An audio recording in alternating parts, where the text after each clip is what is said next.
All right. We'll have Lux introduce, and then I'll introduce after that. Okay. Okay, hello everyone. We're here joined by Stag, Corey, and Troy, who's hosting this very gracefully, hosting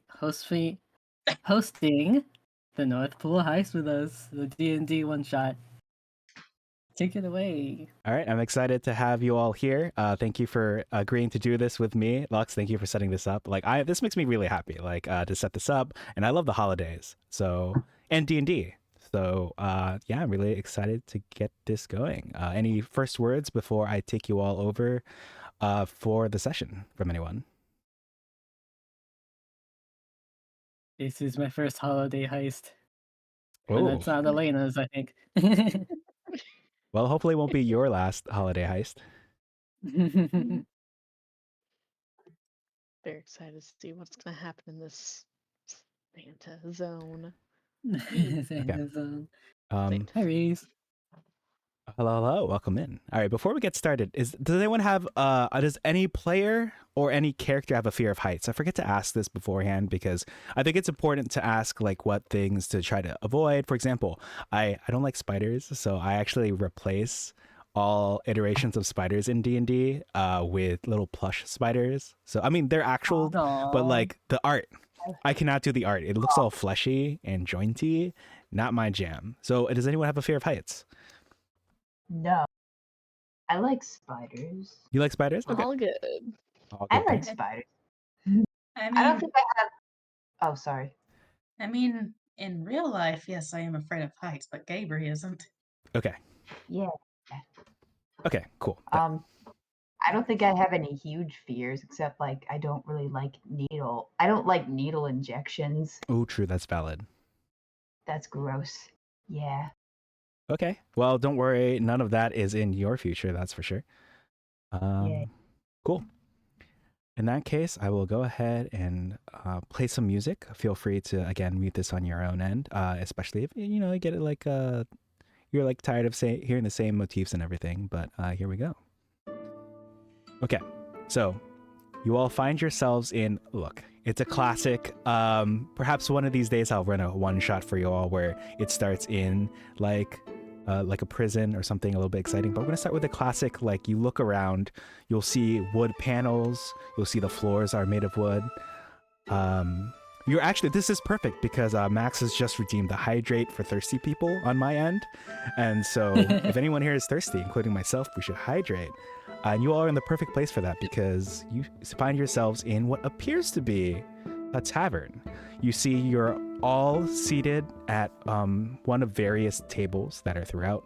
Again, there's like wood paneling over here. There's like stone. You can kind of smell the stone as the heat from the fireplace that's in the back of the room kind of increases the humidity in here and lets the scents and smells transpire a little bit farther along than they normally would if it were not for the fire. It's pretty cozy. You can tell that outside it's very cold. Like the chill is trying to creep in through the walls. And you know that for those of you who are, you know, not good when it comes to the cold, it's nice to have this fireplace to keep that at bay. Before I take you all over to the map where you can kind of, it's mostly for vibes, this map. Don't worry about any math or anything on this particular map I'm taking you all to, but tell me, someone step up. What would the others see as you find yourself seated around this table? Or if you're leaning against the wall, we can make that happen too.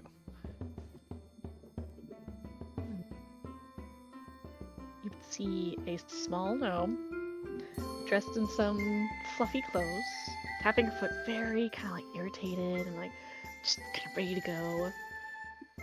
And she's waiting, sitting kind of feet dangling off of this chair at a table. All right, thank you for that description. I like the feet dangling. I like imagining that. All right. Anything else from you, or would anyone else like to chime in at this point?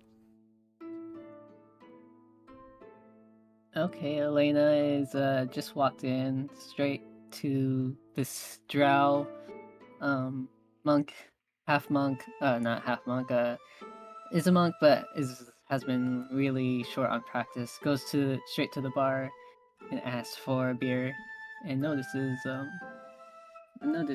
gnome. and is considering asking what is going on. Okay. As you are about to pose this question, would anyone else like to chime in with what they're doing, perhaps seated at this table against the wall nearby?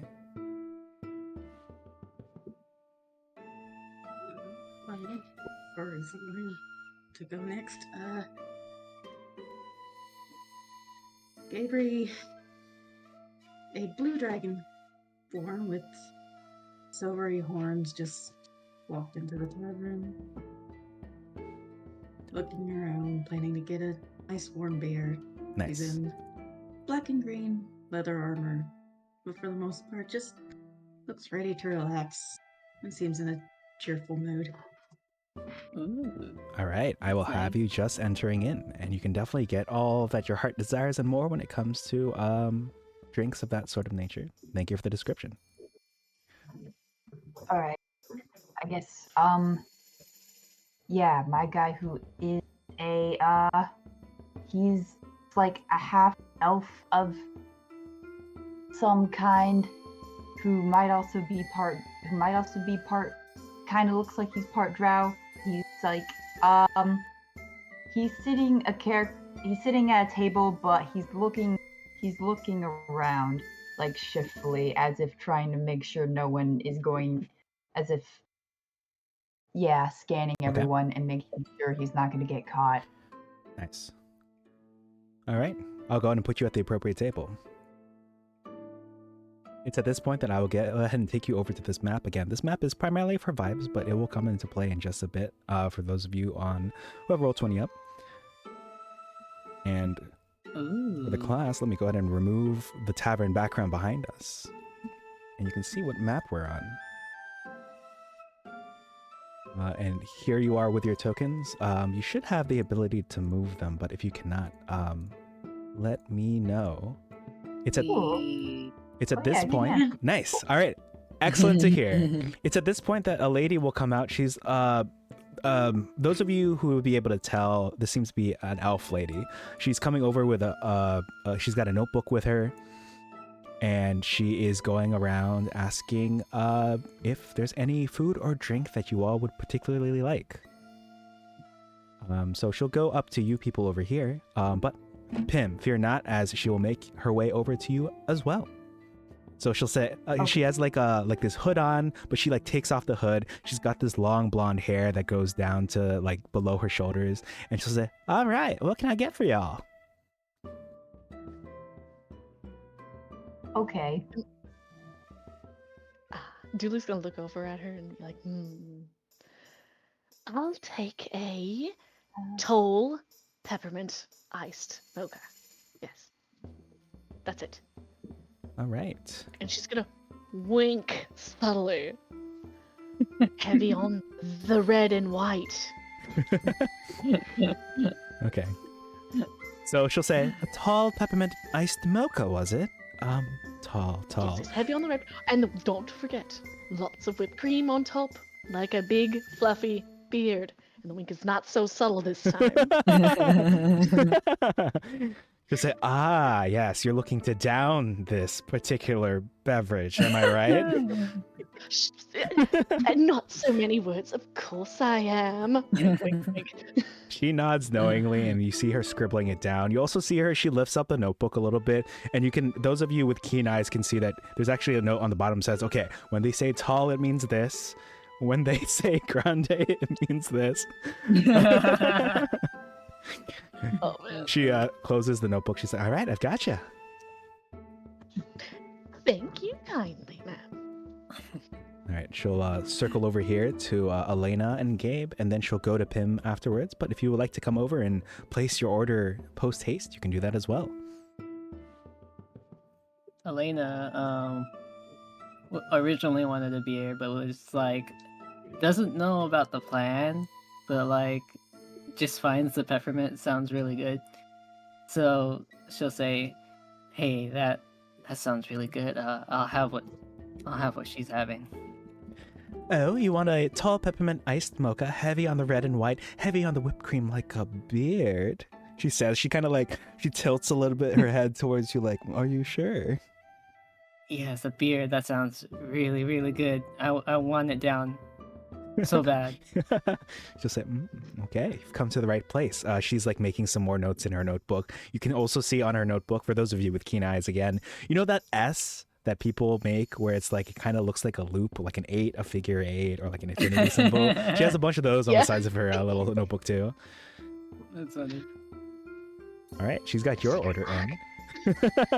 Yeah, that's the logo for your organization. The S stands for Santa. Santa This is slaying. Like the origin. up and look at it like. Oh.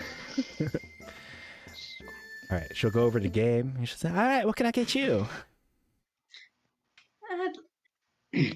I'd like a nice warm cup of hot chocolate, spiked with mead. Ooh. Ooh. She'll say, spiked with mead. That's one of my favorite orders here. You have taste, she'll say. Finally. All right, so she's marking this down and she'll say, oh, well, you know, chocolate. And she'll kind of like refer to the fact that you ordered chocolate, and she'll like gesture to the others. She'll say, they also ordered chocolate. So if you are looking for some chocolate aficionados, I think they've got what you're looking for. She says, like nodding as if she assumes you're like in on it. Whether you are or not. Like she's like wriggling her eyebrows. You don't know why she's wriggling her eyebrows, but yes, that's what she'll tell you. I'm pretty sure Kate would think she's flirting with her. Well, them's the breaks. It'd be like that sometimes, you know? All right, is there anything else you'd like to order from her? No.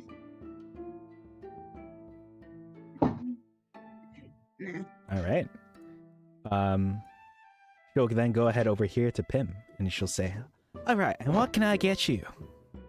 Okay, he says, I would like a hot chocolate with extra whipped cream. And I heard someone said they wanted it with like peppermint crushed in it. That sounds good, so I'll have that too. Okay, I see. You are here at the right place, she'll say knowingly. I'll be sure to get that. I'll be sure to have that peppermint very crushed for you all. All right. Says, thanks. So she's gonna go ahead and go to this bar and set some orders in. So you all, for the most part, have placed similar orders. Let me give the floor back to you all, because I know that I think Elena wanted to say something in particular to do, as I also crave these hot drink orders that sound so good that I also want them in real life. Wish I had some right here. But the floor is yours. I really want to try mead. Elena cautiously looks at Dooley and it's just like, you look like you lost something. Something important has been withheld from you, maybe. I did lose something very important. She's gonna tap her fingers on the table. It's supposed to be a code, but it just sounds like random tapping.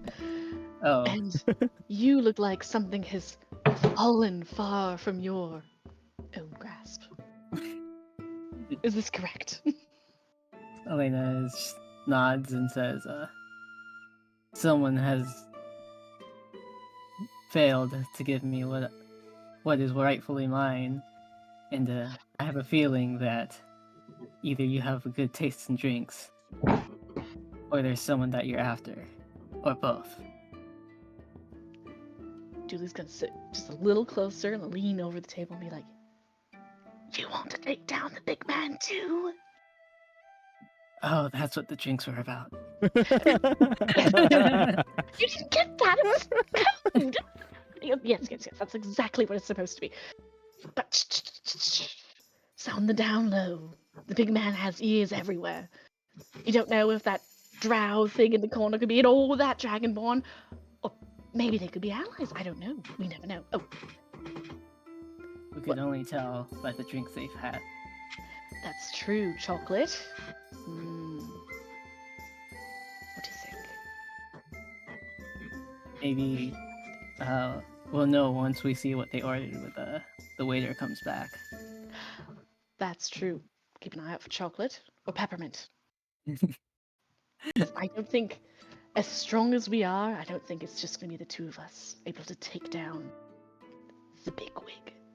Well, I'm glad you noticed that I'm strong. I'm glad to know that you're strong. Oh yes, don't I? Just radiate power. I'm just gonna sit a little taller in her seat. And I can definitely see that you do as well, Elena. I forgot to say, is my familiar with me? I didn't say. Okay? I'm talking as me right now. Is my familiar out? It's up to you. You can have had the familiar with you. This place does accept animals. Okay. Or you can save it for a more fortuitous occasion, the summoning. It's up to you. Okay, I'll say it's out. My kangaroo, that's baby, has been with me this whole time, and it's on my lap at the moment. Oh, cute. It also finds that you are strong. Excellent. And, nobody's gonna expect a baby to be able to kick butt, I bet. Kangaroos are vicious little things. Have you seen how tall they are compared to me? Incredibly terrifying. Especially when fully grown. That's why no one will expect the small one to have so much kick. All right. While you two are having this wonderful exchange about how babies are the secret way to take down the head of an organization that exploits its workers and has a grasp on the entirety of the world, Gabe or Pim, is there anything you like to do? You kind of see, I believe, Dew had gotten up a little bit, to lean over the table for some reason. You can tell your drinks are going to be on the way very shortly, but if there's anything you'd like to do and say before they show up, let me know. He is secretly listening in on their conversation. He might not have heard everything though, because I think Dewey was kind of whispering. But he seems interested in what they have to say. Okay. Mm-hmm. Yes, they are saying for the quite record, interesting. Julie. Mm-hmm. Oops, sorry. No, go ahead. Julie was trying to whisper, but she's very excitable. Right. You can kind of hear it. How about this? Why don't you give us the first roll of the one shot of the session? Give us a stealth roll, and I'm going to compare it against. Well, actually, wait, sorry. Who was it who said that they were listening in? Was it Pim? Yeah, Pim. Okay. Yes. Heard part of it. Oh, and all right. We're gonna take this stealth, and we're gonna have it be an actively contested roll against both Gabe and Pim's active perceptions. Ooh. So normally I would have given it compared it against their passive perceptions, but since they're actively listening in, let's see what happens. So yeah, feel free to either roll a d20 physically, or at least for Gabe or Dew to hit the button on your sheets. Let me pull up Pim's character sheet real quick so I can see your bonus. Okay. So I rolled. Do I roll a d20 minus 1? Oh, is it? Is your? Let me check your bonuses right here. Yes, it would be a d20 minus 1 for you. Okay, I'm gonna roll. Oh, I got an 8. All right, An 8. so an 8. Now, as for Gabe and Pim, go ahead and give me. Let's see, Pim, give me a d20, and you can. Wow, that's a big bonus if you got here. That. Yeah, I see this bonus here on the sheet. I'll keep that in mind, and then let me. What would it be? What would the bonus be? So I think technically for level 4, given that perception is wisdom, yeah, it would be a +1. Looks like Gabe has a +2. So go and roll a d20 +1. How you do it? All right. Okay. Yes, that looks correct. With these two rolls, here, let me Sorry, I have the wrong thing on my screen. It should look like this. Okay, cool. I have the correct thing on my screen now. It was a little behind. All right. The 17 and the 15 easily pick up the 8. You know, the walls of this room are echoey. You're whispering. I didn't roll. I just clicked the perception button. It's just showing my perception. Oh, yes. So what this is yeah, we can ask for another roll. If you if you want to keep going with clicking perception, what happened there was if you hover the mouse over that, you rolled a 15 and it added a 2 for a total of 17, if that makes sense. So you got a good roll by So clicking. I did roll. You did roll, but you can roll physically if you Okay. would prefer also. The feeling is Okay. unparalleled. Okay. Yeah, so with a 17 and a 15, again, the voices are echoing. You can easily hear this. Like, you don't even have to be paying attention. You hear them, and it kind of like accentuates it somehow. So you can tell some of what was going on, at least from Dew's end of the conversation. That's funny. All right. It's at this point that the lady is probably going to go around with your drinks. She'll go to Pim first, and she'll hand you that that hot chocolate. It's got the extra whipped cream. You can see that there's so much peppermint crushed onto it. It kind of, so I will apologize beforehand for people who have an aversion to this kind of thing, but hopefully just describing it is okay. It looks kind of like like blood, but because Blood? yeah, there's so much like peppermint crushed onto it and maybe peppermint syrup. Oh, even better.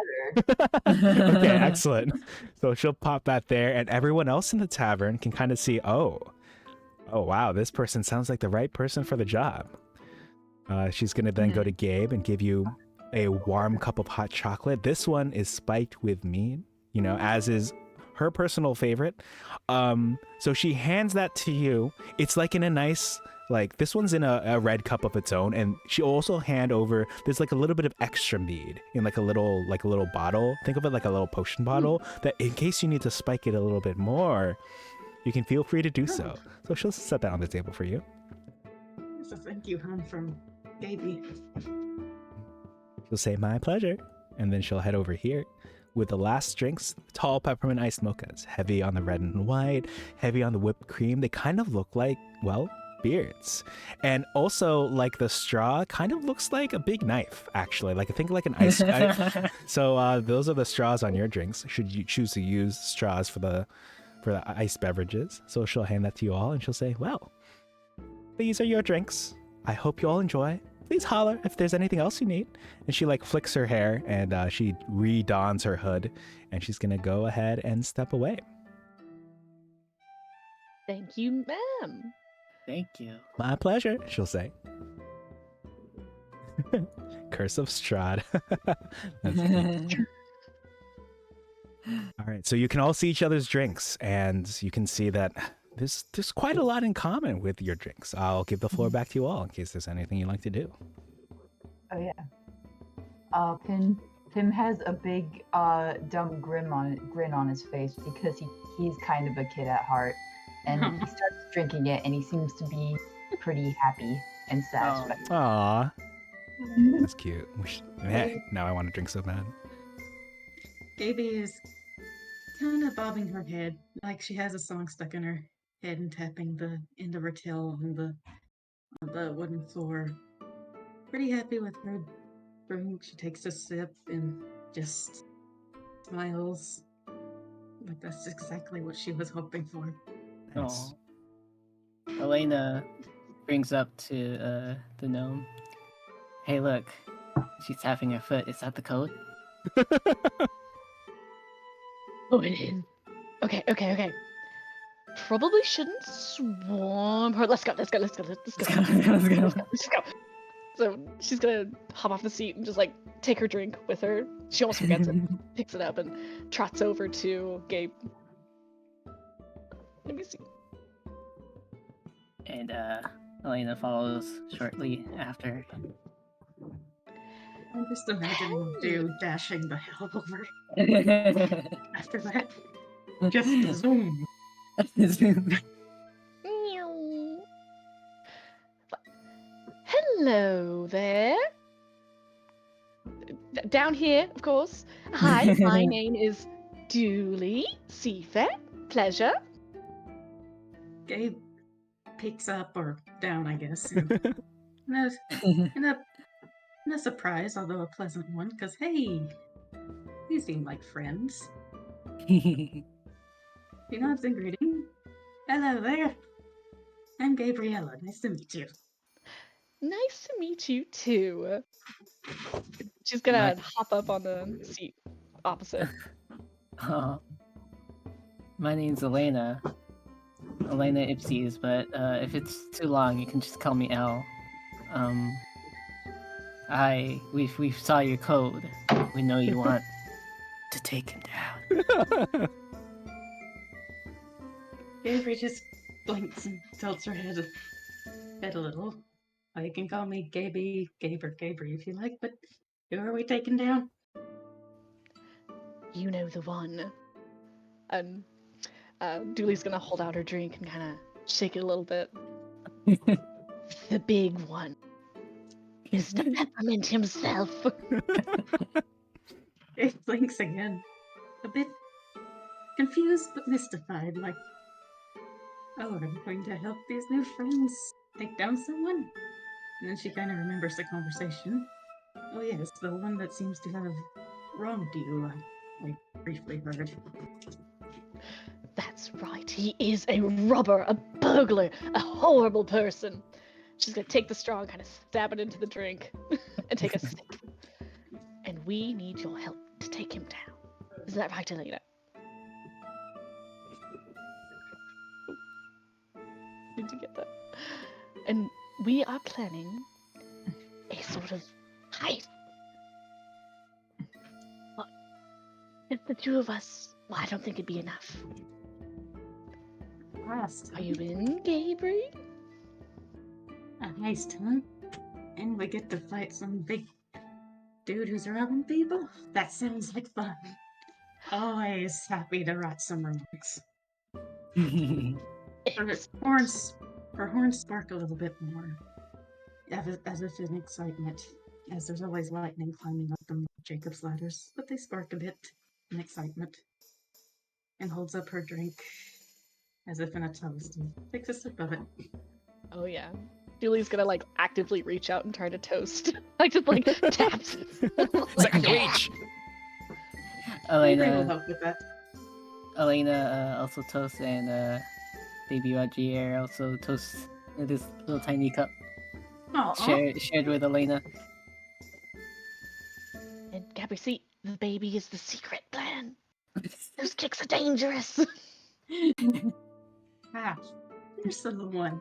Very cute. Never to let it fall.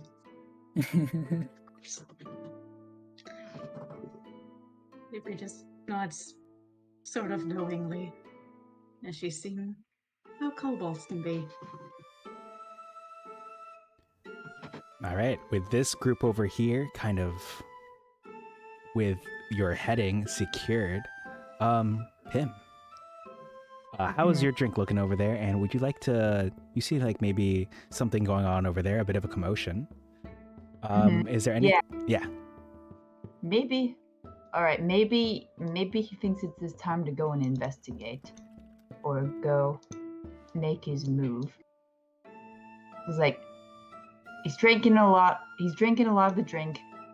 He's pretty satisfied with that, but he hears some people excitedly making plans, and he hears something about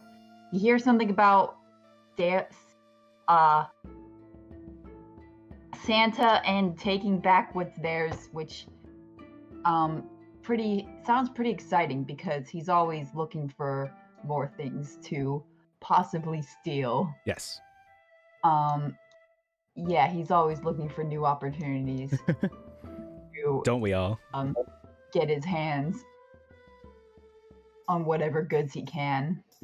And so he says, like, hello. Oh, hello. Sorry, I just couldn't help but overhear your conversation.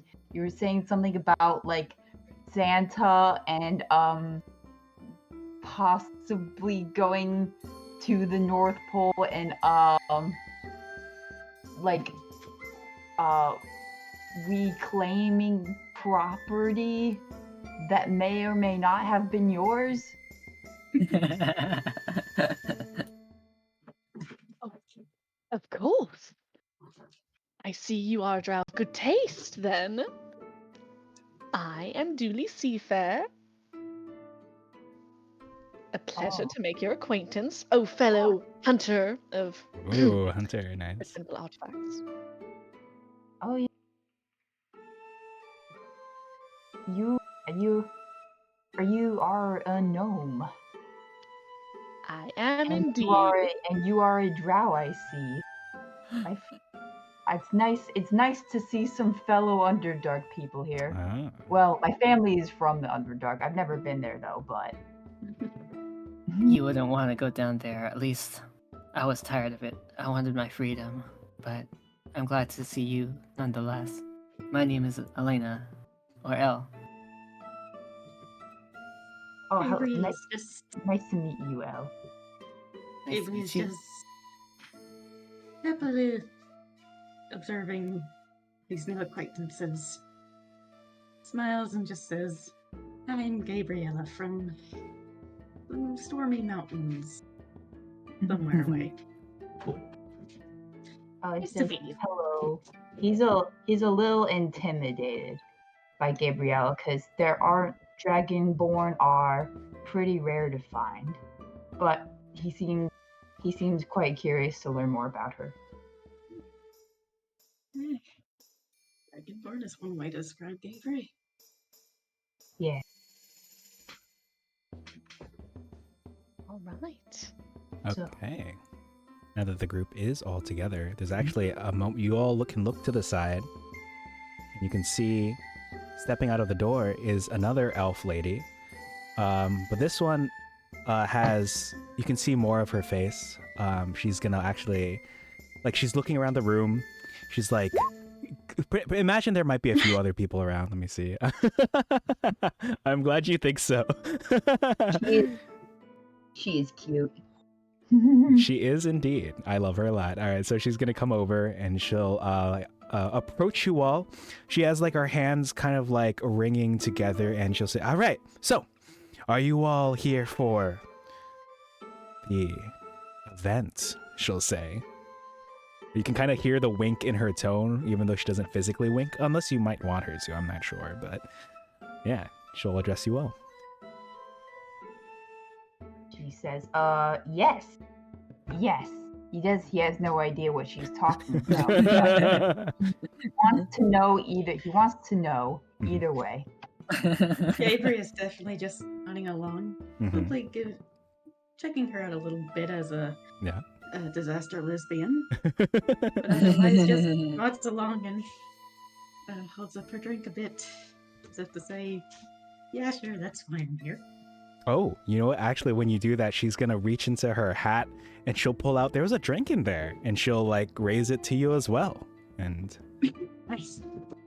Nice. Elena El's just like, what kind of drink is that? If you don't mind me asking.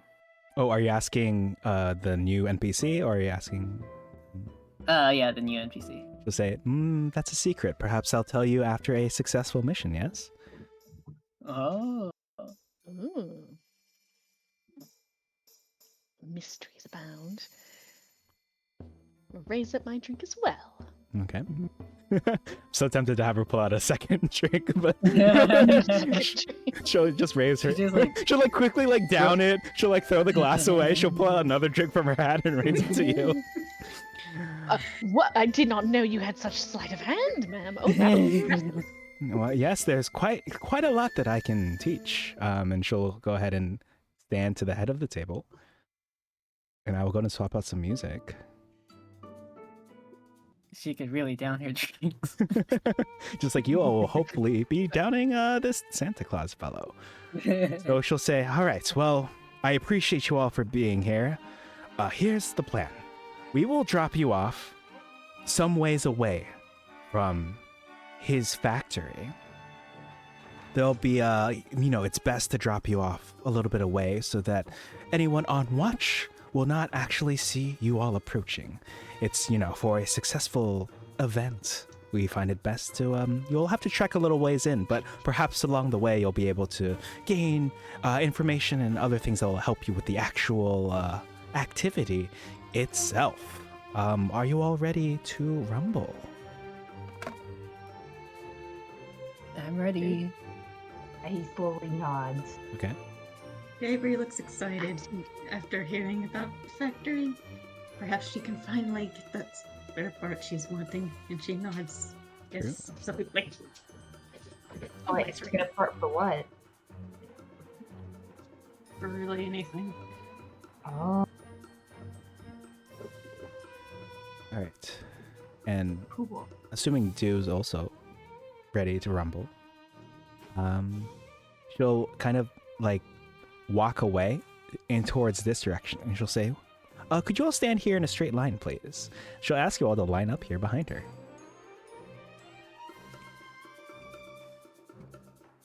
Uh-oh. Wait. Okay, wait. I'll be third. You can go. He'll Wait, stand hold on. behind Elena. I want to. Suddenly, I feel a hint of suspicion.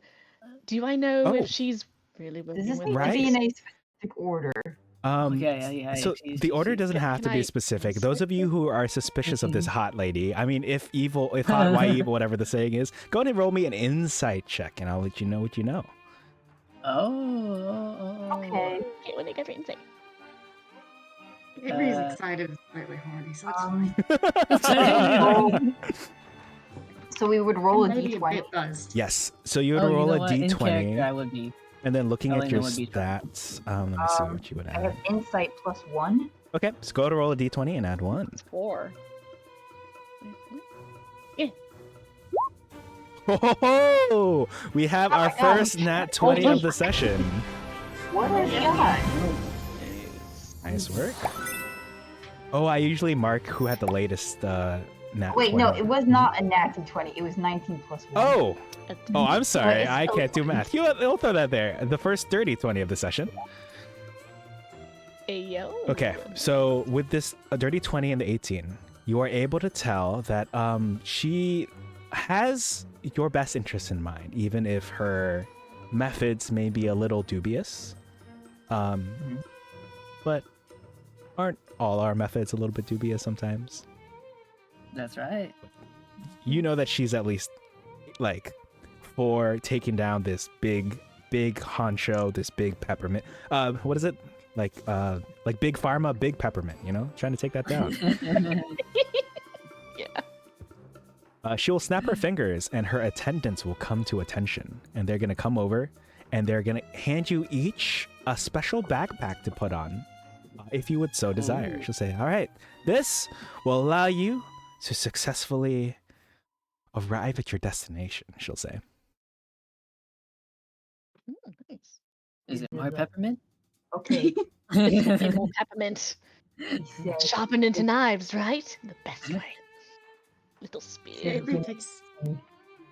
Avery, excited and curious, takes a peek into the backpack. Okay. What's this? So you peek into the backpack. There's like a lot of cloth in there. It's like tightly bound.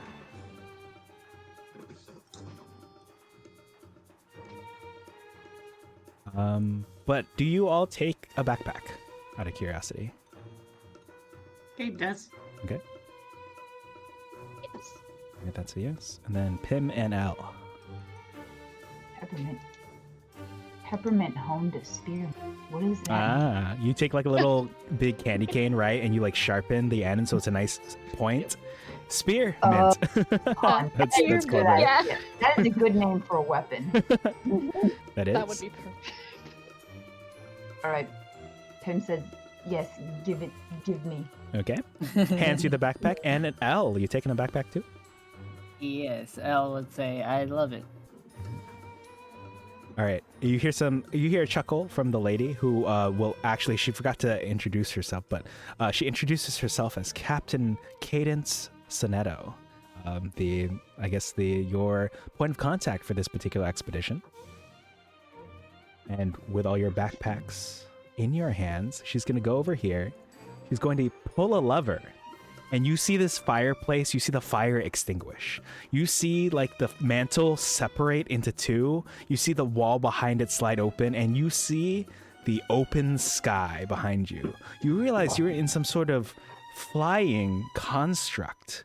And she'll say, all right, so hopefully you can hear me okay. Your destination is on the ground. It's about 200 feet below. And from there, you can make your trek towards Santa's factory. Good luck and God's speed, she'll say. Oh my gosh. Oh, That's I why am you ready. said right. Wait, Just have one of it. real? Sorry, what was the question you asked about Santa? Wait. Well, Tim Sophie's like, wait, Santa's real? She'll say, you'll hear Caden say, hopefully not for long, if you have anything to say about it. Yeah. He thought that he was just some sort of mythical construct. Avery is just looking around, still smiling. Still excited, surprised, slightly confused. This is and actively voices, this is the strangest run I've ever been in. Sure is exciting. Also, who the hell is Santa? And she doesn't even say it like Santa, she says Santa. Like, All right. And Beautiful. he's gonna be dead tonight. Santa Claus dead tonight. Nice, nice. All right. So, the open sky is there, ready for the taking. Are you all ready to jump off? I'm ready. Absolutely! And run for it and go. I guess this is why you asked if we Yes. if we were scared of heights. That's exactly why. primed and ready to feel like what it's like to fly. Nice. Okay. It's just Don't like, I briefly need- know what my father feels. If we jump from here, are we going to land safely? Don't ask questions you don't want the answer to. You will be fine. Yes, I wouldn't do that to you. If all of your friends were jumping off a bridge, would you jump too? And answer absolutely yes. All right. Let's jump from Pim and Elena. You jumping too? I've been scared. I've always been underground, but it's time to be above ground. Nice. All right. I'm about to take you all to a new map. This is just again for aesthetic, for vibe. Yeah. I'll take you over in it's gonna be the sky, just the heads up. So 3, 2, 1. All right. You'll find your characters and you are falling. Now thankfully, Cadence has equipped you with parachutes in your little backpack. So all you have to do is, as you're falling, unless you are well, Elena has a special ability when it comes to falling. You'll see that I've actually highlighted it in your character sheet on Roll20, but for you probably still want to use the parachutes. I would like to ask you all to just give me a dexterity, we'll say a dexterity saving throw to like gauge and time the right time to pull the cord for your parachute. I clicked on dexterity. Okay, let me take a look. Uh, Right, if you roll, let me look at everyone's sheets actually real quick. Yeah, it's the dexterity saving throw. It's like, for those of you who have the character sheets, you know, it's that little box there. Feel free to roll a d20 and add the value to it. For example, for Do, it looks like it's okay. we got some decent rolls here. So that's Do's roll, that's Gabe's roll. We just need Pim and Elena's.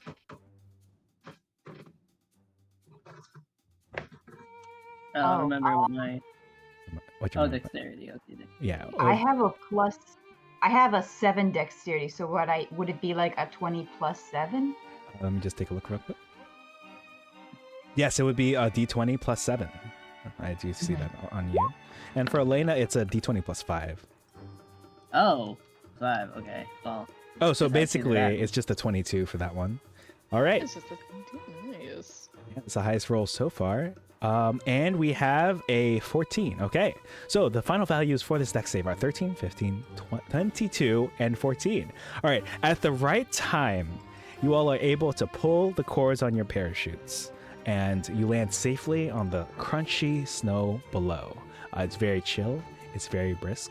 Now, Elena, with this 22, you're also high that I can imagine your character. So, as a little fun fact, Elena has an ability called Slow Fall, where you can use your reaction to reduce any falling damage you take by an amount equal to 5 times your monk level, which is 4. So you can reduce your fall damage by 20, which means if you fall from like 5-6 stories, you do a little like roll on the bottom. That combined with your parachute situation means you're able to like, you pull the cord at the right time. Maybe you stylishly, you see some trees, right? So you like catch the parachute in the trees, you unhook yourself, and you like flip and land on the ground safely below. Yay. Abe is just happily pulling at the cords, going like, so this is what my father feels when he's flying, and just says it without context, regardless of if the others heard her. As a reminder, Gabe is kind of a false dragonborn. Oh, right. Given that heritage of yours. We're falling down. What do you mean, false dragonborn? Gabe's mother is a human wizard, and her father is an actual dragon. Oh, that's cool.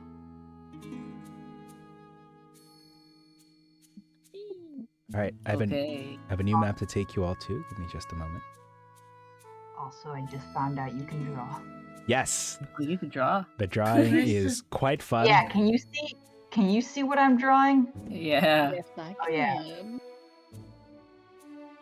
I got a Ooh, smiley okay. face. Okay. Well, I'll let you all draw real quick before while I explain, and then I'll take you to the new map. So, Sorry, I might just start drawing if I get bored. hey, you're good, all good. You know, when someone's taking their turn, I gotcha. So, you see, you're at the top of like, not necessarily a mountain, but like you can see that the ground is sloping downward. You see some igloos dotting the landscape, and you see a village with smoke rising from the chimneys. You know that Santa is in that village, and you know you need to make your way to that village. Now, before you do, and as you all are brushing your snow off of yourselves or making snow angels and whatnot, let me take you to this next map. Oh, I'm sorry, I forgot to warn you like a little bit because you might have been mid-drawing. Ooh.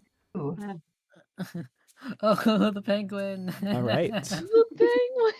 So you can see some penguins overlooking the frozen water over here. You see a few other characters milling about, and the direction you are meant to be headed towards the village is down in the southeast direction.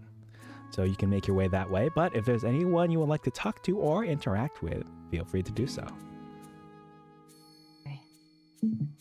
All right. We're in the land of the enemy, so we don't know who could possibly be an ally or not. Wait, how do Gabe I is just undo? around in the snow, enjoying the footprints. So nice. I don't know how to undo other than Control Z. Let me know if there's a particular drawing you want me to get rid of, because I can just try to delete it. I don't know if I drew anything. You know what? If I did, my bad. I might not be able to delete. Oh wait, I'm on the wrong screen for this anyway. Okay. Wait, Now some of the other things you see. I figured out how to do it. Yes. What's the play? Is it something other than Control Z? What to call? Right click and then backspace.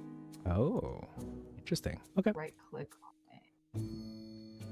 So yes, you all see some igloos about. You see a man trying to budge this boat over here.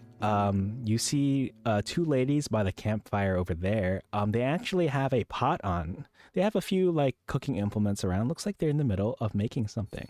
And last but not least, down there on the bottom, there's a lady who's kind of like watching the penguins. What would you all like to do or say? Baby is peeking into the igloo she's next to. Okay. So you peek into the igloo. You actually see shelves stacked with all sorts of like vegetables and potatoes, all sorts of like raw foods, dry foods, you name it. A few fruits, but those are a little bit fewer and farther in between. Grabs a few potatoes. All right, go ahead and add a few potatoes to your inventory. They may come in handy later, especially for those of us who have seen the D&D movie. Potatoes are always useful. Potatoes are always useful. Potatoes. Does You had the Julie's potatoes. standing right there? Does she see this happening? Gabe, are you trying to be sneaky about this, or you're just like, blah, blah, blah? If Gabe is trying to be sneaky about it, I'll ask first. Huh? Being an idiot. Oh, okay, so... So it might be a little bit more obvious then. Okay, Dooley's gonna tap very strongly on like Gabe's calf and go, Gabri, I don't know if you know, but we do not steal. Even if they are the enemy, we are better than them. There's only one person we need to steal from. I would recommend putting that potato back. They probably need it. It's very cold out here. What if I throw it at the Santa Claus guy? Wait, We did can somebody find other say- did things to somebody throw. Like, say look at free that. potatoes? Perhaps wait, is that a baby penguin over there? Starts shoving potatoes. Oh boy. All right. Not In my even, no, stomach. no. We had listen. In this. Oh We're well. good people. We don't steal from random people, random enemies. But there's no one here to stop us, so why not? You haven't. You know what? Hold on. And Dooley's gonna like trot over to this lady who's watching the penguins. Okay. Excuse me, ma'am, excuse me, ma'am. Okay. And she'll say, "Oh, hello. I'm. What can I do for you?" She'll say. Oh, the lady's over here watching the penguins. Hello, is there someone around here who lives in the abode over yonder? And she's gonna point back to where Gabriel and Pim are sleeping. Okay. Yeah, because I assume they're inside the igloo. So she'll say, "Oh, those are our food stores." And she kind of like gestures broadly towards the other NPCs as if, "Yeah, we live here. That's our pantry. Why? What's up? Something going on? Something I should know about?" Elena just like, she like shakes her head. She's just like, oh, do it. What, Elena? There's two, there's more of them than there is for us. There's 4 of them in the penguin. But we're not thieves, Elena. We didn't agree to be thieves, only, murderers of the big man. Well, I mean, righteous do-gooders. I'm gonna be just honest, looking back Gabe to would the have lady. shrugged and put the potatoes back after the something like, alright, fine, I got some fried fish in my pockets anyways. Oh, perfect. Okay, so Gabe is putting the potatoes back now. Pim, are you still stuffing your stomach with potatoes? He did it a little bit, but Okay. then he overheard Dooley snitching. Snitch on him, and he's trying to be very sneaky, so he stops. Sneak out. Okay. Gabe is just gonna go over there and start making Like, snow I'm going to angels. I'm going to have to keep an eye on that one. Oh, yeah. She just I'm doesn't sorry. get it. She doesn't get it. She does. She's gonna look back and see them leaving and be like, oh, okay. Well, ma'am, I'm so sorry to bother you, but we're a little low on food. Could we perhaps borrow a few potatoes? Why don't you go ahead and roll me a persuasion check? Yes. Ooh. /2.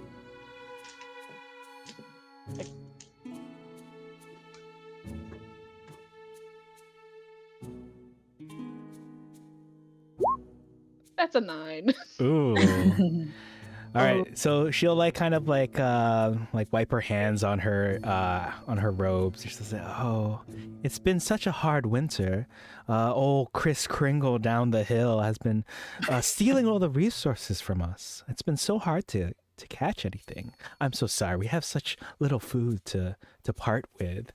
You hear a rumbling from her stomach as she says this. Gabe, Oh, Gabe perks up at hearing that, gets up out of the snow from where she was making snow angels. Comes over and goes, I have a few fried fish to spare if you'd like some. I really do appreciate it. I couldn't possibly, she'll say. It's no worries. I'm a good fisher anyways, I can always catch more. All right. She'll gladly take the fish.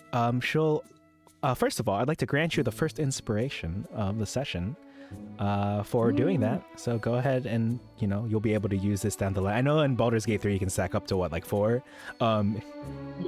In 5th edition you typically have 1, but the stacking mechanic is way better, in my opinion. Yes, So we'll burn that bridge when we get to it. That's my inspiration already too. I'm sorry, what was that? Wait, that's supposed to be my proficiency bonus. Where is... Oh yeah, it's like in the top left somewhere. Yeah, it's right under the name, I think. It's not letting me click on it like the inspiration is anywhere the place for me. I'll Let me go ahead and I'll check this off for For some you. reason, it's overriding my proficiency. Oh, bonus. it's because you can only put one, so it's like a checkbox kind of that's- thing. Oh, so I was doing the right thing. Okay. Yeah, So you you're could good. just like type it down somewhere that you have one or something. Yeah. Well, if you ever get more than two, then Right. Actually, if you look at the sheets on Roll20, if you look to the side where, like, for example, for Gabe, I've marked Second Wind, Action Surge, and Lightning Breath for you. There's an extra box here that you can put Inspiration, which is like under Short Rest. Like you look, Short Rest, Lightning Breath. You can just put mark your Inspiration in there. It gives you a little bit of flexibility with these boxes. Oh, that's nice. Right, and for you, I've marked, I think, your key points in that box. So in the other box, if you get Inspiration, you can put it in there too. But yeah, you can just note it wherever Okay. in case it comes up. Cool. So as you give her this fish, she'll actually say, "Oh, you all should join us for dinner. Actually, we're preparing it right now. If you could help us, we could use some hands to help get the dinner ready together. It's gonna be a nice little feast. They're already working on the stew up there." And she'll gesture up the hill where you can see there's like a red-headed lady who's covered in all sorts of furs, and then there's another red-headed lady with her hair's a little bit longer, but she only really has like not thin like ragged, but like thin robes, as if she imagine she works like in a monastery, right? And she's got like those robes there. She's probably wearing some sort of like thicker lining underneath, but at first glance she definitely doesn't look as warm as the older lady on the left. So she'll say, "Yeah, you all are free to join us for some food. You know, nourishment is important for whatever it is you plan to do." Baby bounces up and down. It'd be like cooking with my mother again. Totally. No. Aw, nice. Cute.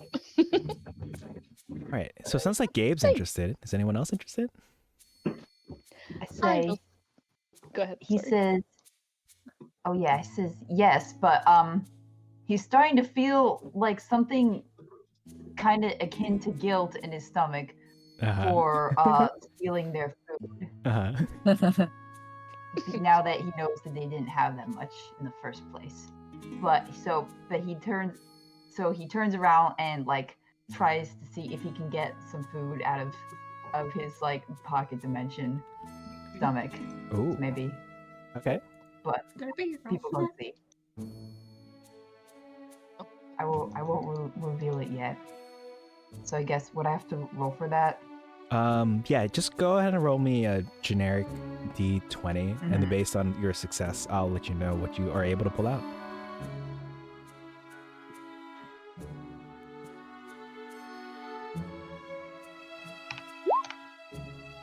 Oh, sorry. Oh wait, no. Yeah, it's gonna be I like, did it wrong. oh yeah, you're familiar with it.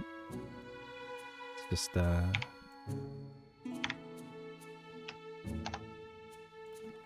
Oh wait, no. almost there. Here, it's like this without the asterisk. Or if you hold. Okay, I did it. Okay, nice. Wow, a 19. Yeah. Okay, Whoa. I so know how to type. so you reach in and you pull out. It seems to be some sort of like a pheasant. Actually, it's like a whole like Is it alive? No. It's like ready for Okay. cooking. Like a whole Okay. pheasant. Wow. He Wow. says like, oh yeah, here you go. So like, so this lady with the blue hair and the white robes with like gold trim, she's like shocked to see. She'll say, "Oh, where did you get that?" She'll say. Oh, you know, I just had it lying around. She'll say, "Oh wow, well we could definitely cook this on the spit. That would be wonderful." I'm sorry, I don't have much in the way of money. She says, as she seems like intent on paying you back for this pheasant. Oh no, it was supposed. Oh no, it was supposed to be a gift, but now she feels indebted to me. What Elle do is I just like, Elle tells him, No, it's okay. I don't even like pheasant. Okay. Elle Mhm, It's go just ahead. something I need to get rid of. Al tells Pim, you can take those potatoes now. Oh my god. Avery kind of just waves her hand off, just like the fact that people are getting to eat this night is payment enough for me. Oh. Yes. We're generous folks here. We would never do anything like that to Chris Kringle down the road. You actually, when you say Kris Kringle, you see this guy over here who's been struggling with his boat for some time. He like spits on the ground when you say Kris Kringle. There's a good sort there. You know what we're all about. All right. El- Yep. Go ahead. Oh, What? sorry. Elle walks up to the guys. Just says, "Hey, is there Doesn't seem like you like the guy that much. Yeah. Maybe there's something you have against him or something. You know, I'm just saying hypothetically, just Like- making small talk." Pim is like, yeah, I thought he was like a magical fae entity that gives gifts to all the good little boys and girls. Gives gifts to the good little boys and girls, he says. Well, I see lots of good boys and girls around here, but we ain't getting jack shit from the guy, he says. He like shakes his fist angrily down the hill. Shit. Why? He's If I like could just, raptured by him. if I could like strangle the two, I would. Yeah, you tell it like it is. He does the thing. If you all have seen like High School Musical, where they like prepare before a play by like taking their hands going like they like bring it. He's like calming himself down. Like he's a little bit upset, thinking about Kris Kringle spits, and he like calms himself down and he'll say, "Oh, anyway, I hear Silk invited you all to dinner. Is that right?" Her name is Silk. Yes. I'll go ahead and mark her Yes. name here. Oh, and I am Dooley Seafair. Nice to meet you. Oh, Um, and I'm Go ahead. and I'm Pim. He was starting to listen to him, but now he's already thinking about Santa, Uh-huh. thinking about meeting this Kris Kringle guy because he's already salivating at the thought of all the stuff he could possibly steal from him. Nice. Yeah. Gabe just holds her hand up excitedly like a strange still wave and just says, "I'm Gabriel. Nice to meet you." I'm Elle, and I'm very interested in helping you out. Maybe once we get some more energy into you by eating at that campfire. Sorry, I don't mean to put your accent on. All good. So then the NPCs will introduce themselves in turn. The lady with the blue hair, she will kind of like, she folds her hands neatly in her lap and she'll bow and she'll say, "It's nice to meet you all. My name is Silk." And then the boisterous man over there on the right, he's gonna like jab a thumb towards himself and he'll say, "And my name is Gallagher. It's a pleasure for you to meet me," he'll say. It is a pleasure to meet you. The both of you.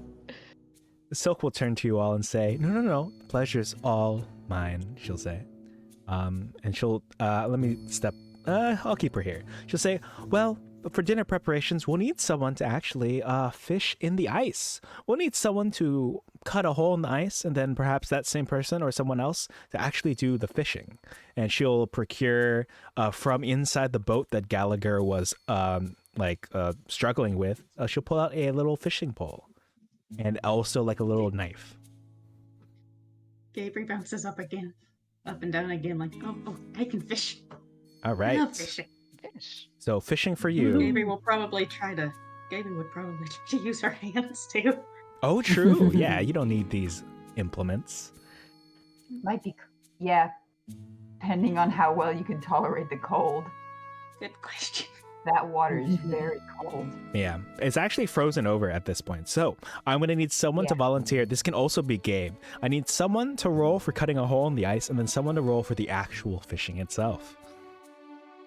Wait, what do we roll for that? All right, so A D20? what's going to happen is to cut a hole in the ice, I'm going to ask you to make a dexterity roll, just a d20 and add your dexterity bonus.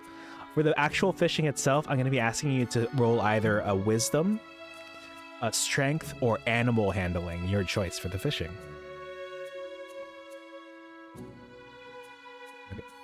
So dexterity is a little bit more to the left. If you look on the sheet, like you see where it says dexterity 113.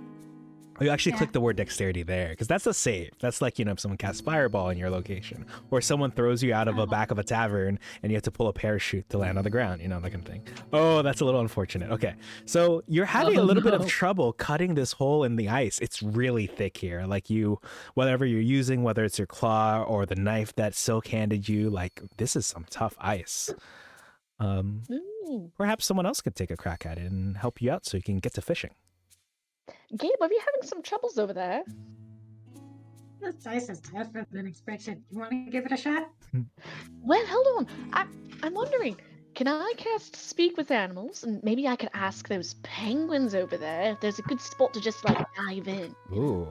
Yes, you may cast Speak with Animals. Okay, I do. Yay, penguins. Speak Animalis. And I'm going to go talk to those penguins. All right, let me just Hello there, penguins. I'm Dooley Seafair, and I'd like to know, is there a good place to go through the ice to get to the fish below? Could you possibly tell us? So, how about this? Before they reply, can you just give me, it's a cursory persuasion check. The DC won't be high, or animal handling if you would prefer, but just to make sure you don't frighten them off immediately. You know what I mean? Okay. Wait, is my animal handling better than my... No, let's find out. It just...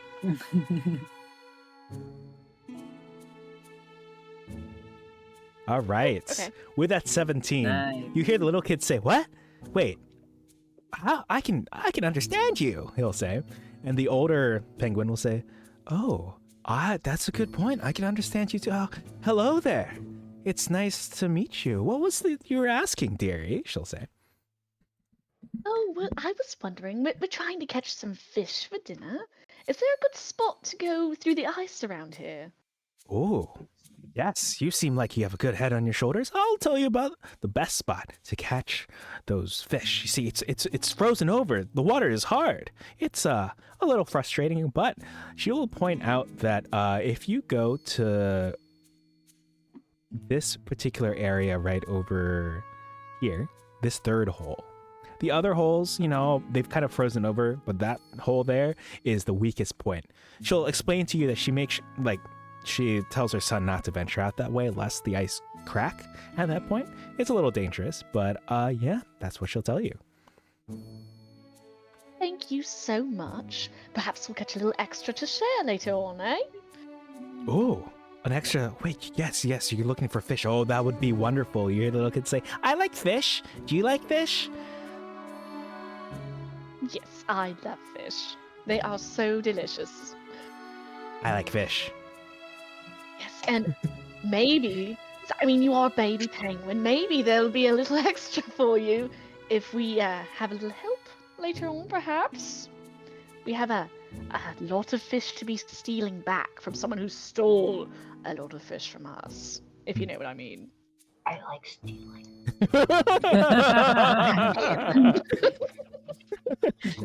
The little kid, absolutely. The little kid penguin, he nods up and down really fast. He doesn't know what you're talking. He doesn't really understand the the subtext of your situation, but the mama penguin, she kind of I think she understands the situation, and she'll say, "Well, yes, I could, as long as my son isn't in danger, perhaps help you out with a situation down the line. Should you need it, Thank you kindly, ma'am, and son. I like fish. Nice. We love fish. Oh, so, Gabriel, it's over here that's going to be, and she's going to point out where the hole is. Okay. That was a really nice penguin. Elena, Pimp, maybe we could, flip that little The baby characters penguin. right here. I know it's Oh, yeah. around here. Do you say we should Yeah, keep up maybe a little bit over here. keep the penguins as our friends? Is that what you're saying? Absolutely. And maybe we could use, persuade them Oh my to slip God. into Oh my God. places for us. They are very slippery creatures. That's a good point. Maybe we could share some of the fish and while we're eating over there, and convince them that it's the righteous cause. Yes. Pim, can you imagine how many more potatoes they could steal for us from the actual, Chris Kingdom, all that? So he nods his head. You make a good point here. Okay, so earlier I think Gabe was asking like the exact spot, kind of like in character, right? Like she was saying, "Oh, he has it around here somewhere," and I believe you all are able to kind of direct to the correct area. Yes. Right here. Yes. Yeah. With your new found information. All right, Gabe, go ahead and give me your choice of wisdom, strength, or animal handling. Looks like your wisdom is okay, and your strength is it's like a 3, and your animal handling is. So it looks like if you're interested, I'll let you use your strength for this roll. Go ahead and roll a d20 and add 3, or hit strength on the very left column. Oh my God! With that 19 you rolled, you feel something happening, but this is something that's in your like bloodline. It's in your veins. It's in your bones, and you were able to pull up a very large fish, and not just once, but 3 times you pull up like these large fish. Like, whew, you're very successful. You just hear a very loud, "Oh hell yeah!" Regret. Dula's like jumping up and down, like excited, like. You see the penguins clapping too. Elle says, "You did it. You both did it." It gets back to the dock, holding up those 3 gigantic fish with a very proud and happy hand. He's kind of waving them. Sorry, Elle is holding back Roger. Oh. Sorry, what's the last thing? I missed it. I'm so sorry. Yeah, for who? Both of you actually. Gabe gets back to the dock, grinning proudly and happily, while waving the line with the fish. Nice. Slightly as if to emphasize them. Cool. I was just saying Elle is holding back Roger from snatching it. Bad. Kangaroo. I see. You wait your turn. Okay. Yeah, I wish I had a token for you. I'm so sorry. But Oh, that's okay. yeah, We're essentially the same inseparable. spot. Yeah. All right. So with that fish secured, Gallagher is actually going to take this time. He's going to take a net, and he's going to catch some smaller fish in that particular spot, seeing that you were successful. Does he want to show off? Maybe. But he definitely won't be able to. He does not have the build nor the constitution to pull up the large fish. So he's brought a net over there, and he's going to be adding a bit of extra fish to the feast. A successful Yay. series of rolls from you all. It's at this point that Silk is going to ask anyone else in the party, perhaps the people who haven't been fishing, that they need a few more things before they can finish out the meal tonight. She's hoping we can add some snow rabbit or wild turkey in addition to the pheasant and the fish that we have. If anyone would like to roll survival or animal handling to, venture out into the woods real quick and catch themselves a rabbit or a bird. Okay. I could Set go. this one out because I've got animal speak on, and I don't think I want to hear something calling out its death cry. That's true. Oh, True. Sil, can I help you maybe skin the fish? Fillet it? I could do that. She'll say, It's "Oh, already dead." yes," and she'll like gesture towards. They have a cutting table set up by the fire where you can see that the ladies over there are already in the process of cutting up veggies and kind of like pouring it into the stew that is over the fire. Oh, excellent. And I'll go introduce myself as well. Okay. As you all are heading that way, would anyone like to hunt for this snow rabbit or wild turkey? Okay. I'll go. Oh. What's your... I have very bad survival and... Do it anyway. I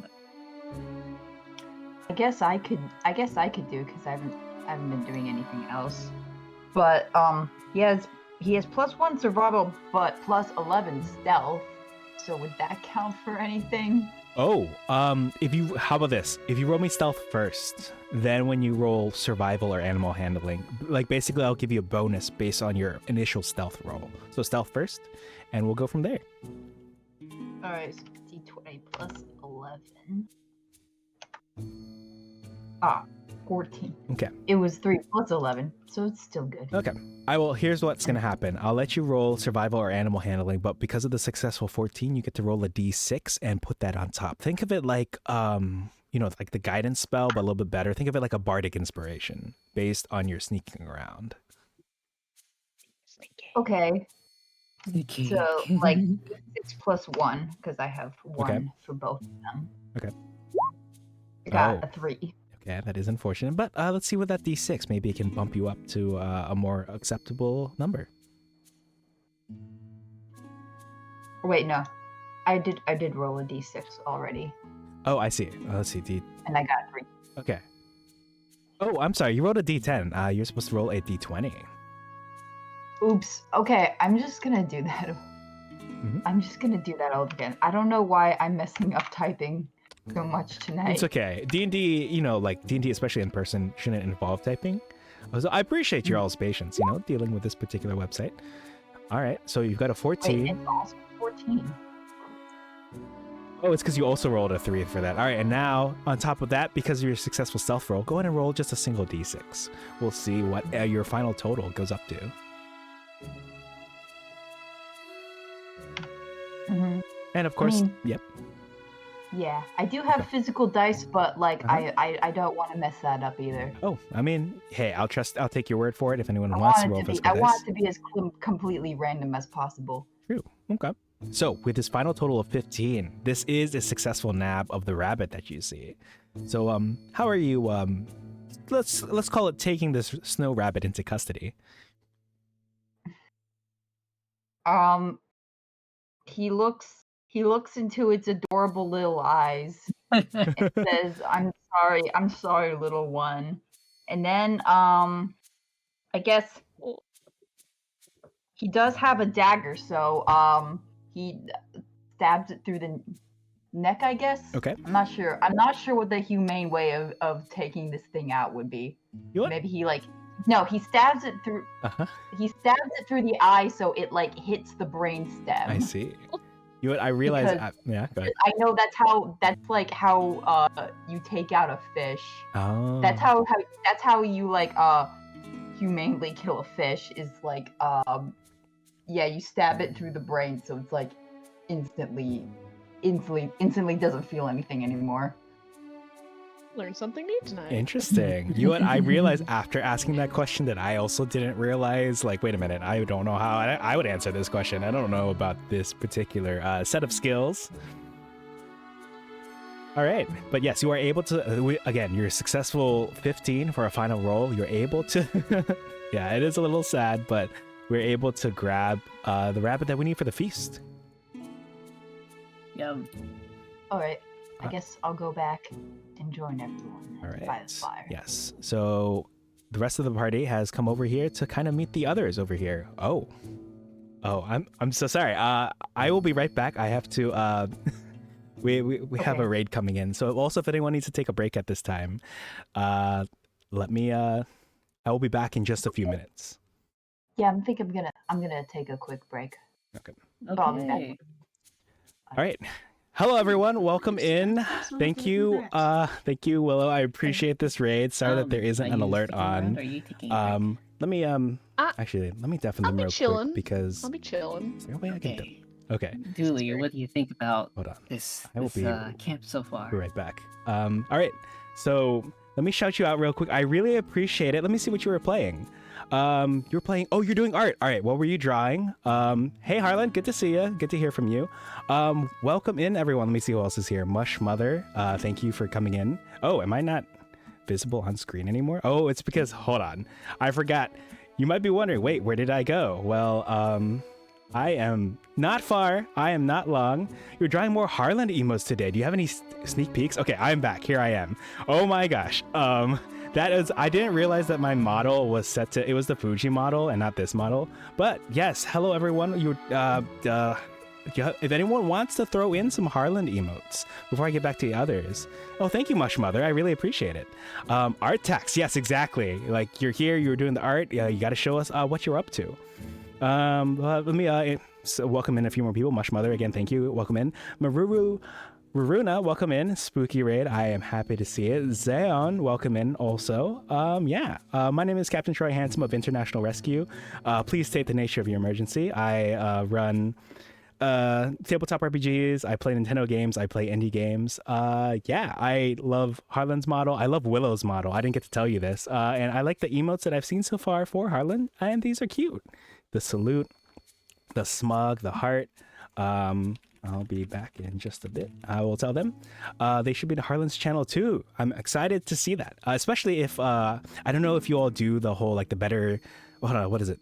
What are the other emotes? There's like, I think the better Twitch TV emotes, the 7 something, the franker face emotes. But yeah, I hope the art went well. I appreciate the raid. I look forward to catching more of your stream in the future. Same with Harland. The smug is pure though. She made that one. I didn't even notice the eyebrows on the smug. That's really good. Made a clown emote for him today. Oh man, do I have any clown emotes? Oh, I do have some clown emotes. Here we are, right over here. Yeah, I appreciate the raid. If you got a raid and run, I completely understand. Feel free to get some rest, to eat, do the stream self-care I've heard people talk about. I'm over here with the group. We are running some Dungeons and Dragons. I've made a holiday one-shot. They are basically going to be, I'll tell them a little bit more maybe if I get back in the call with them in just a bit, but we're attacking Santa Claus's factory. We're pulling off this heist. You see, Santa Claus has wrongfully withdrawn from giving them these presents, is withholding the presents, and they are gonna, that old man is getting what's coming to him. How many times do we have to teach you this lesson, old man? Because actually, this is not the first time that they've attacked Santa Claus. It's the Santa heist. You're gonna lurk and listen while you make some dinner. Yes, enjoy the dinner. I'm gonna get back to them shortly.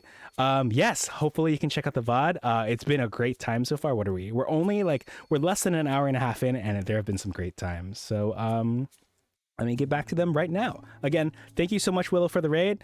Thanks, Harland, also for stopping in, and everyone else. I really appreciate you all. Feel free to, gotta leave. I completely understand. How many times we gotta teach you this lesson, old man? Yes, those are the exact vibes. All right, let me swing back in with them. Helps a lot. Mhm. Oh, hey, welcome back. Hi, I just I'm have a back. hard time taking it seriously. There's more of me. Hold up. That is okay.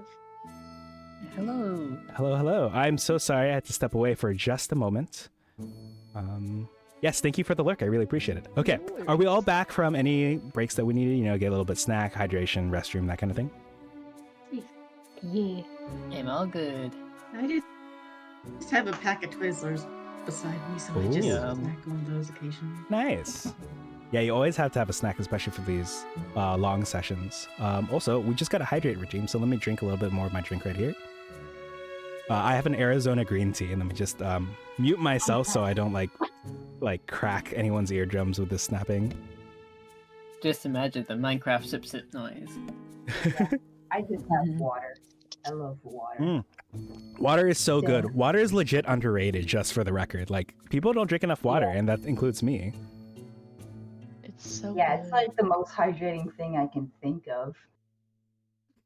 Yeah, water tastes so good, especially after a long day. But Arizona green tea is definitely something, because I grew up with it in college, right? And I went to Aldi, Lidl, one of those stores. I saw that they had a little 12, 16 pack of these little cans. And so I, unfortunately, because of Panera Bread, have a caffeine addiction. And sometimes in the afternoon, if I don't have caffeine, I'm going to be falling asleep. I'll literally be at a theme park with my siblings, and I'll be falling asleep. So I keep on hand in my bag little backup cans of Arizona green tea. Again, it's not that much caffeine, but every little bit helps. And it kind of I feel like an addict saying this, yeah, I have a backup stash in my bag for emergencies.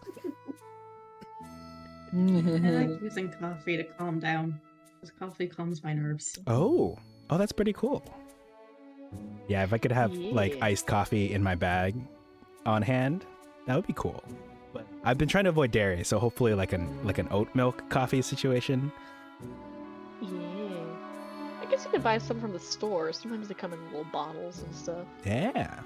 Yeah. I definitely I like buy too much when it comes to food and drink. So I want to load up my backpack with like, okay, well, I'm gonna get an Arizona green tea, you know, the best flavor. Sometimes I might want a can of. They have an Arnold Palmer flavor, which is like half iced tea, half lemonade. So I gotta get a can of that. There's a mango one that I love. It's called like Mucho Mango or something. Like, okay, I sound like I have an Arizona tea addiction. I don't. I can stop whenever I want. I stop like every you can day. stop whenever. It's okay. Yeah, but what I really wanted were those drinks we talked about earlier when we were in the tavern, and we had like, it was that peppermint with all the crushed, like it was that peppermint hot chocolate with all the crushed peppermint on it, all the whipped cream that looks like Santa's beard. Peppermint mocha is so good. Yeah. Honestly, yeah. I ordered a hot chocolate not because you guys were ordering drinks similar to that. It just seemed like something that would fit his character.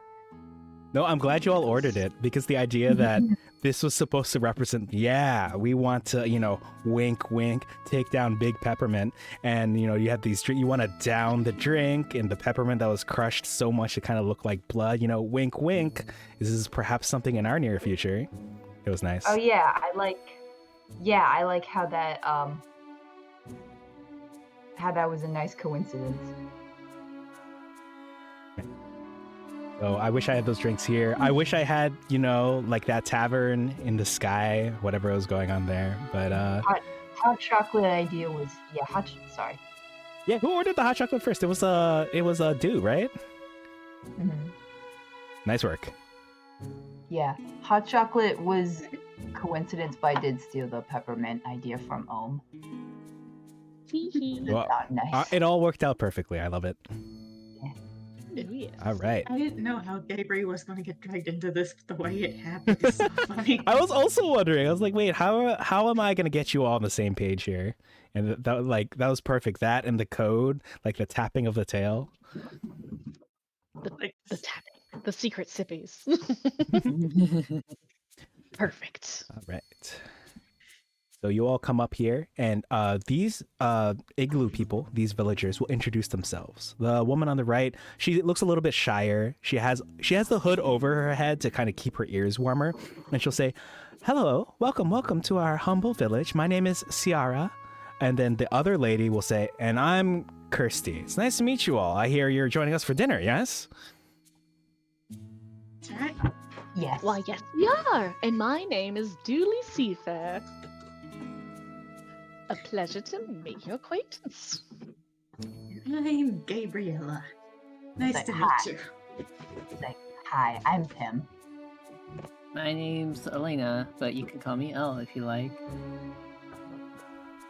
Sierra will say, "It's nice to meet you all." And Kirsty will say, "Likewise. And also, what's this little guy's name?" And she'll say, pointing at Elena's, can you give the class, like the audience, a little description of what your familiar it looks like again?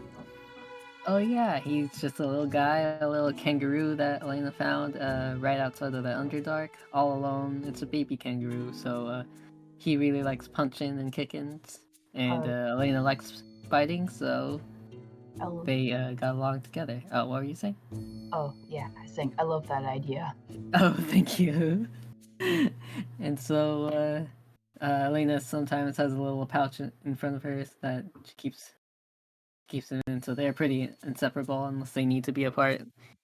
So yeah, his name's Rogier. Nice. That's such a lovely addition. No relation to the Elden Ring guy. It's actually kind of where I got the name. Oh, okay. Secret.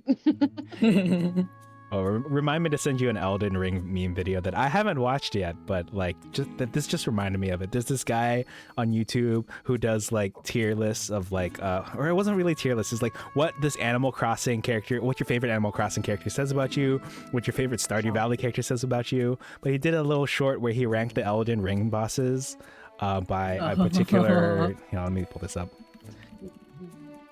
I'm just gonna pull this up because and post this in I'll post it in our Discord for this. Yeah, here you go. All right, so this is the video that you just reminded me of. Oh yeah. I'll throw it in chat too. Here you go. I'll watch this when we can. I'll watch that afterwards. Yeah. No worries. Okay. So you're here with the group. It looks like they just need one more thing before they can get started. They have a stew, and they're cutting up the veggies and some potatoes for it. I need someone to give me a dex roll to successfully, like, if anyone, like, you can see maybe one of their hands are cold. Maybe they need help chopping these veggies. All right, Gabe steps up, has got this. Gabe's been on a roll, back catching those 3 huge fish from that specific area in the ice, like, and now you're just like, you are chopping it faster than I can't even. I blink, and like a whole potato is chopped right there. It's wild. It's just really excited because it just reminds her of cooking with her parents. No. Nice. Aw. That's cute. Lily's ears are gonna prick at this like extreme chopping. She's gonna lean over and be like, "Oh, Gabe, do you have like experience in the kitchen?" Yeah. I used to help my mother and father cook. Mostly my mother, since she usually handled she was the one with the hands to handle the cookware, while I usually helped my dad hunt. Oh, that is most excellent. I hope you put those knife skills to good use against the big And man. nobody understands what and nobody is on the same page with what she is envisioning. Like exactly what she meant by has the hands. Oh yeah. Literally. All right. Even Kirsty, the seasoned hunter, is surprised by your finesse with the blade. She nods like approvingly, and for those of people who know Kirsty herself will know that, wow, that is the most emotion I've seen from her in a week at least. So nice work. Elle says, "Hey, Gabri, you think she might be impressed with your skills in a different way? Do you think Like who? that Kirsty?" They get into a flirty character mode because they do not do flirting. It's okay. Wingman Elle, yeah. Here, let me, you know what? I am not doing this because I'm suspicious in any way, but I'm going to post you all the full art for this person. Just like, again, this is not me enabling it in any way, but this is her. I will show chat this too. Let me just. I think you are enabling. So if you all look at the top right window chat, I will show you what this lady looks like. Ooh. She's cute. Gay pauses only for a second to kind of look Christy over. Yeah, I love Blake Uh, Jennings' shorts. Marks and raises an eyebrow nodding. Like you bet her personality is as fiery as her hair.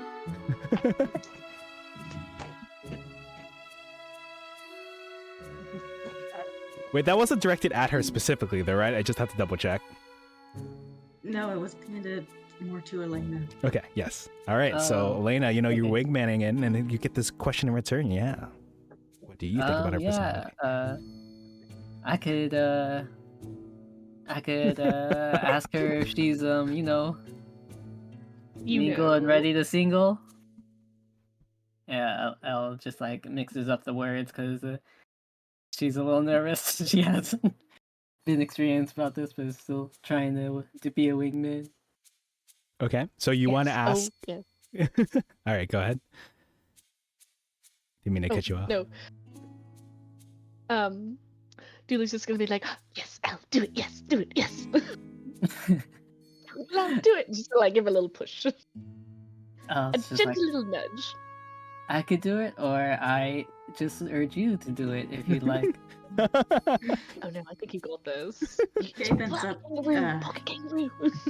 while they're doing that, Gabe ends up focusing on chopping the fish again, or chopping whatever the fuck she's chopping. That's right. You're focused on shopping. And you know who else is focused on your shopping? Kirsty, actually. She's like nodding because you have fine form. Like, you know, she has her work cut out for her, because if you look at the other NPCs, I'm just going to tell you all a secret real quick. So like Silk, she does her best, but she's not very like dexterous, right? Ciara's new. She's like still like green behind the ears, whatever the saying is. I'm not sure. The penguins, of course, they're penguins. And then Gallagher is no help whatsoever. If anything, I think he's negative help. Negative help. Oh. My Gallagher's over there by the wolf stuff. He's still over there. Thank you for the lurk. Thanks again for the raid. I appreciate funny. it. Enjoy your short rest. Okay, I guess Al walks up to Kirsty. On the ice. He's on the ice. Yeah, he's still trying to catch. Like you see, he's like freezing. Like his like there's ice forming on his skin. He's like, no, I'm gonna catch a really big fish. Has he caught any big fish? No. But he At least he's trying. yeah, he's trying. He's putting in some effort. Has he caught any fish at all? We'll come back to him. I don't see that he's caught any fish yet. I'm sure he'll catch some eventually. Lisa's gonna call out, "Don't freeze to death! We need all hands on deck, Gallagher." He'll say, I'm fine." Like you hear he's trying to hide the shivering that is happening. There's like chattering of his teeth ever so slightly as he says that, but he's like, trying to put on a brave face.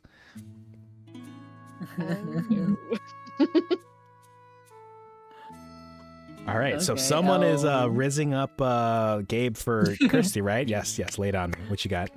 Yeah. Kirsty. Al walks up to Kirsty and is just like, she's impressive, isn't she? You know, I actually know her very well, and she's very good at many things. She's good at flying, good at fishing, good at using the hands. All right, it is time for me to ask Elena for one of my favorite roles. Can you roll me your choice of persuasion or performance for this? Okay, let me see. Okay. It's time for the wingman roll, everyone. Let's see how she does. Okay. Dice, please. All right, let's keep an eye out top right corner or in the middle of the screen. Oh, no! All right, so that is a 5, but hey, wait, you don't have inspiration yet, do you? Shit. Gabe does. No. Okay. I gave you a bad word. Okay. So she actually didn't hear you. She'll say, "Oh, I'm sorry. I was a little mesmerized. Did you say something?" No, I was just practicing my poetry, you know. Poetry. I'll leave you to it. She like makes a face when you say poetry. Oh, All right. So unfortunately, your Riz attempt was a little unsuccessful. Would anyone else like to take a crack at it? Gabe is going to start humming. Just Ooh. to herself, something that her mother used to sing to her. So. Oh, that's nice. I do like that. I think. Just do. Oh, sorry, go ahead. Oh, sorry. I don't even know what sexuality Pim is yet. I think I might just make him ace. Okay. Works for me. So he's not interested in raising up anyone. All right. This leaves the last one. I mean, look, if dude doesn't want to do it, that's okay too. We can just start with dinner. But hey, while the door is open. He has one thing on the mind, and that's grabbing more stuff. That's right. That's what I have on my mind a lot. Oh yeah. Do you want to? He's on his Sigma grind set.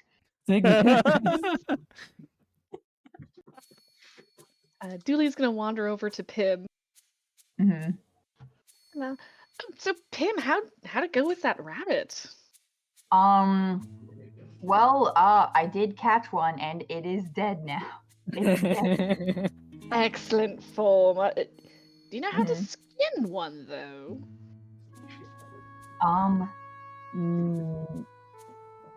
No. I don't know.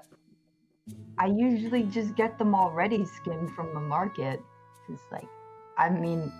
I'm from the city, so I've never really had to do this before. Oh really? What city are you from? Maybe I'll just say it's Baldur's Gate, because that's like the big city. It is the big city. They don't have many rabbits to catch and skin. maybe I could show you how to do it. She's gonna hold out her hand out for the rabbit, expectantly. Okay. He searches Okay. around in his pack and then he pulls out the deceased rabbit. Dooley's gonna snatch it. It's like basically the size of her. She's gonna lay it out on one of the Oh, so it's like tables. one of those big Mhm. jackrabbits. Oh yeah. She picks it up and is gonna attempt to show Pim how to do this. All right. Well, it is my pleasure to ask you to choose either animal handling or sleight of hand to successfully skin the rabbit. Okay. I'll take animal handling. All righty. Let's see what you get. Alrighty. He's like, you sure you got this? That thing looks kind of big. Don't worry, I'm a very proficient now. Don't worry about it. All right. So I got this. let me just roll this up. Oh my. Obviously, you just take the knife and you stick it right. Okay, so you actually kind of nick yourself a little bit, unfortunately. At which point Kirsty like notices this because she can smell like blood instantly, and she's gonna like hurry over to do and kind of like she's gonna like rip off some of like she's got like an overcloak, right? She's gonna rip off the bottom and start trying to tie it around your cut. Oh, that was totally Thank you. There you go. And she like pats you on the back. She's like, "Do you need help with that?" Yes, I was trying to show Pim here how to skin this rabbit, and the knife got away from me. It must be cursed by Kringle himself, obviously. And she's gonna like hold the knife out by the tip and like dangle it towards Christy. Okay, so It's gonna bite her again. Kirsty will grab it. Let's see together if she's able to, to do this task. So I'm gonna have her roll this d20 right here. Oh, it's a 6. So she's like, let me show you how it's done. And she like completely misses the rabbit on the first go through. She's like, oh, that was what not to do. So you see there's a little bit of trouble here in the party. Wait. Gabri, can you help us with this, please? Yeah, you're just humming away. You hear the struggling coming from like half of the other like members of the party, just trying to skin this rabbit. Avery is humming to herself. She kind of got a bit lost in the cooking, remembering her parents and all that, to the point where her skills are kind of glistening with electricity from her happiness. Ooh. I guess I should roll a perception check for this, just to see if she hears them. Sure, Yeah. Yes. Pim is being an asshole and not helping. He's just kind of looking at them in amusement, like, don't worry, guys, you'll get it eventually.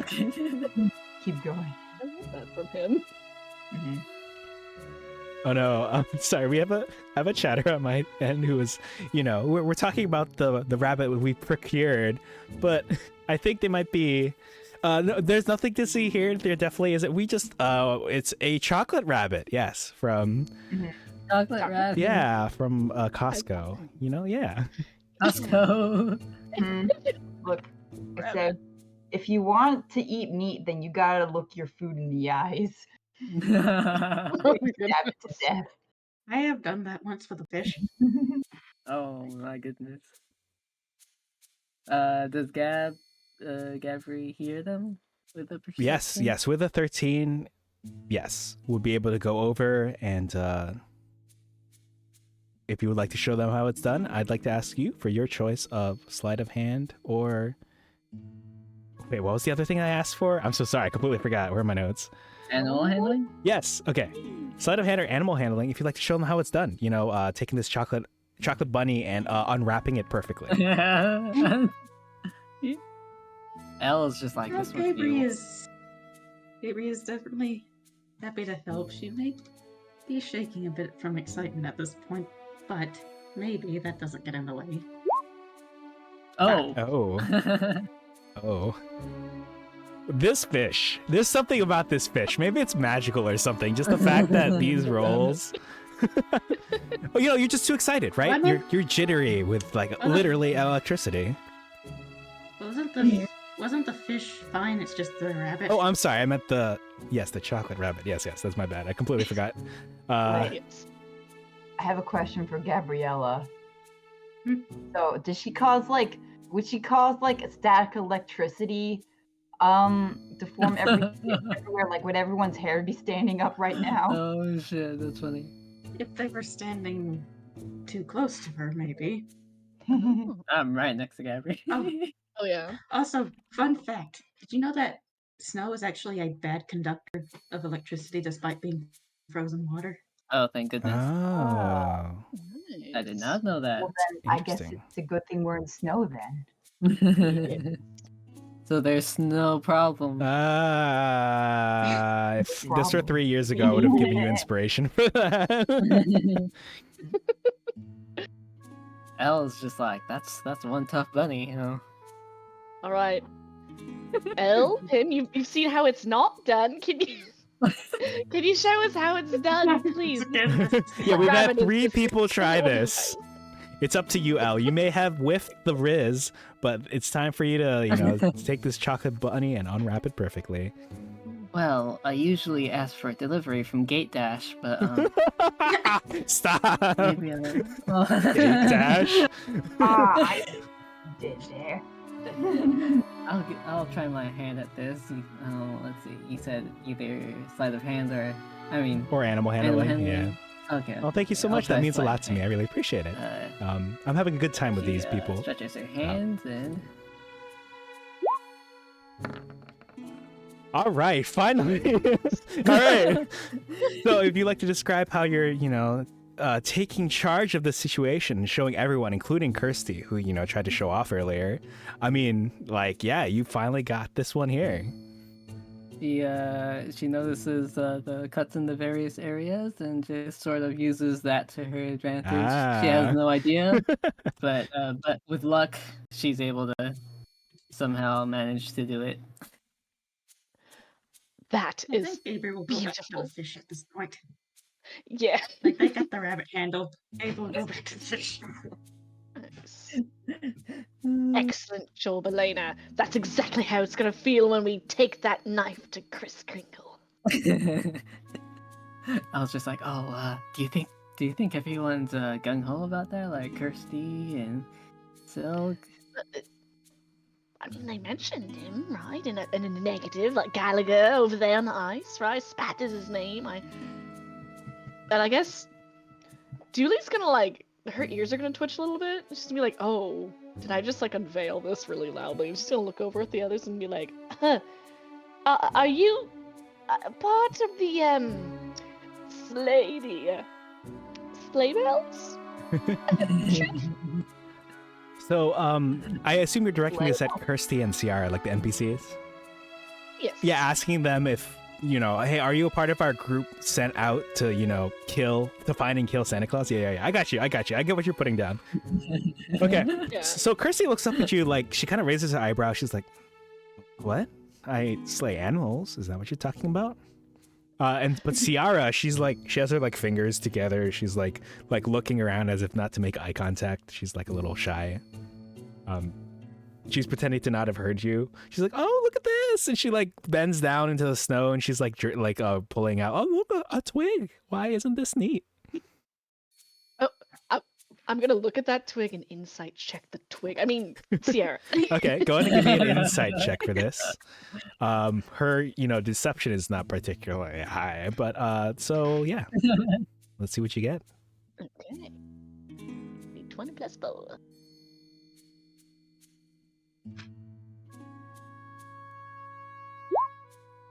A 6. All right. So you can tell Too much. Ciara's actually the head of an organization that is meant to keep Santa in place, his rightful place on the throne. And you can you see the red hair on Ciara. That shows you that she's in line with Santa. Am I telling you the truth right now? Probably not, but Dooley believes it. She's gonna straighten up and with almost panic in her voice, she's gonna lean over to Elle and whisper, "We have to get out of here." They're gonna poison us. And we don't want that. They're part of the organization to keep Saint Nick in power. Oh no! Oh no! Elle's just like, oh no, I knew she was hiding something. She didn't Good like luck what you. pulling Gabriel from cooking. He's gonna be so disappointed. Oh, okay, but we got to go.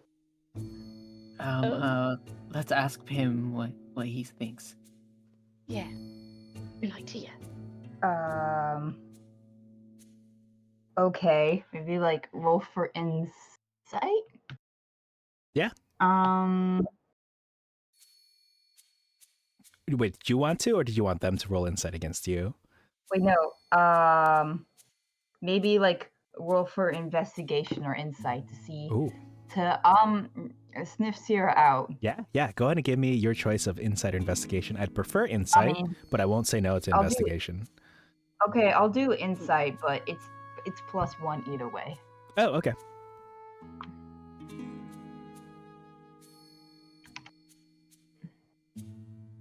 Let's see Okay, what I got a happens. 14. You got a 14. That's pretty good. Okay. You can tell that Ciara's she's just like shy. You can tell that she perhaps might be on this because you were able to tell based on the mannerisms and the body language of the other people at the tavern that hey, they're not really cool with this Santa Claus. I forget what the name we came up with this Kris Kringle person. And you could tell this is no Santa apologist, that's for sure. She doesn't seem like someone who would poison your food, at least. Mm-hmm. Is that okay? So it's like, hey guys, I think you've got this all wrong. She doesn't seem.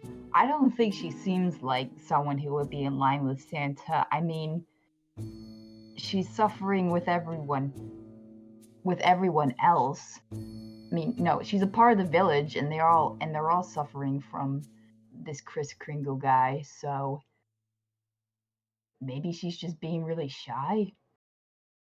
We shouldn't jump to conclusions that fast, I think. Valid. Mm-hmm. That's a very valid point. And Dooley's ears are gonna relax a little bit, but she's still kind of nervous. Like, and you're sure that she's not like hiding it? I mean, that red hair, after all, is very Kringly, you know. I wonder if Gabriel should roll for another perception check because she's not listening to the others. I'm sure she just needs a little bit of a little push in the right direction. Perception check then. Yeah. Oh, okay. all right. Well, that check from Gabe means Gabe's definitely keen on what's going on, able to ascertain the situation. Good perception. Yeah. So I guess Elle's just like, good. I didn't skin that rabbit for nothing. It Yes. just comes over and leans in. Perhaps they can't really say anything because maybe they're being watched. They could be under duress. Ooh. Yeah. Oh. And then Gaby goes back to the fish. Yeah. Also, Pim is kind of hungry, and he doesn't really want to leave this potential meal just yet. Like, not if there's a good reason to. Mm-hmm. We could eat and then find out if anyone's suspicious. Yeah. If If I'm gonna be with some suspicious people, I might as well eat their food first. Well, speaking That's a fair point. Speaking of the devil, food has just finished. There's so much here. Not only are the 3 large fish here, but Gallagher is trotting back with his small catch of small fish, and he's rounding the corner over here. They have flatbread, they have stews, with the cut up veggies and the potatoes. They have that pheasant from before. They've got the snow rabbit. There's so much here. I'm like, my mouth is watering and my stomach is yelling at me as I'm telling you all this. Oh no. Yeah. No. The snacks. Bring yourself the snacks. Fish and baked potatoes. Really good. Oh my gosh, you're right. Plus like toppings on the baked potato. Ooh.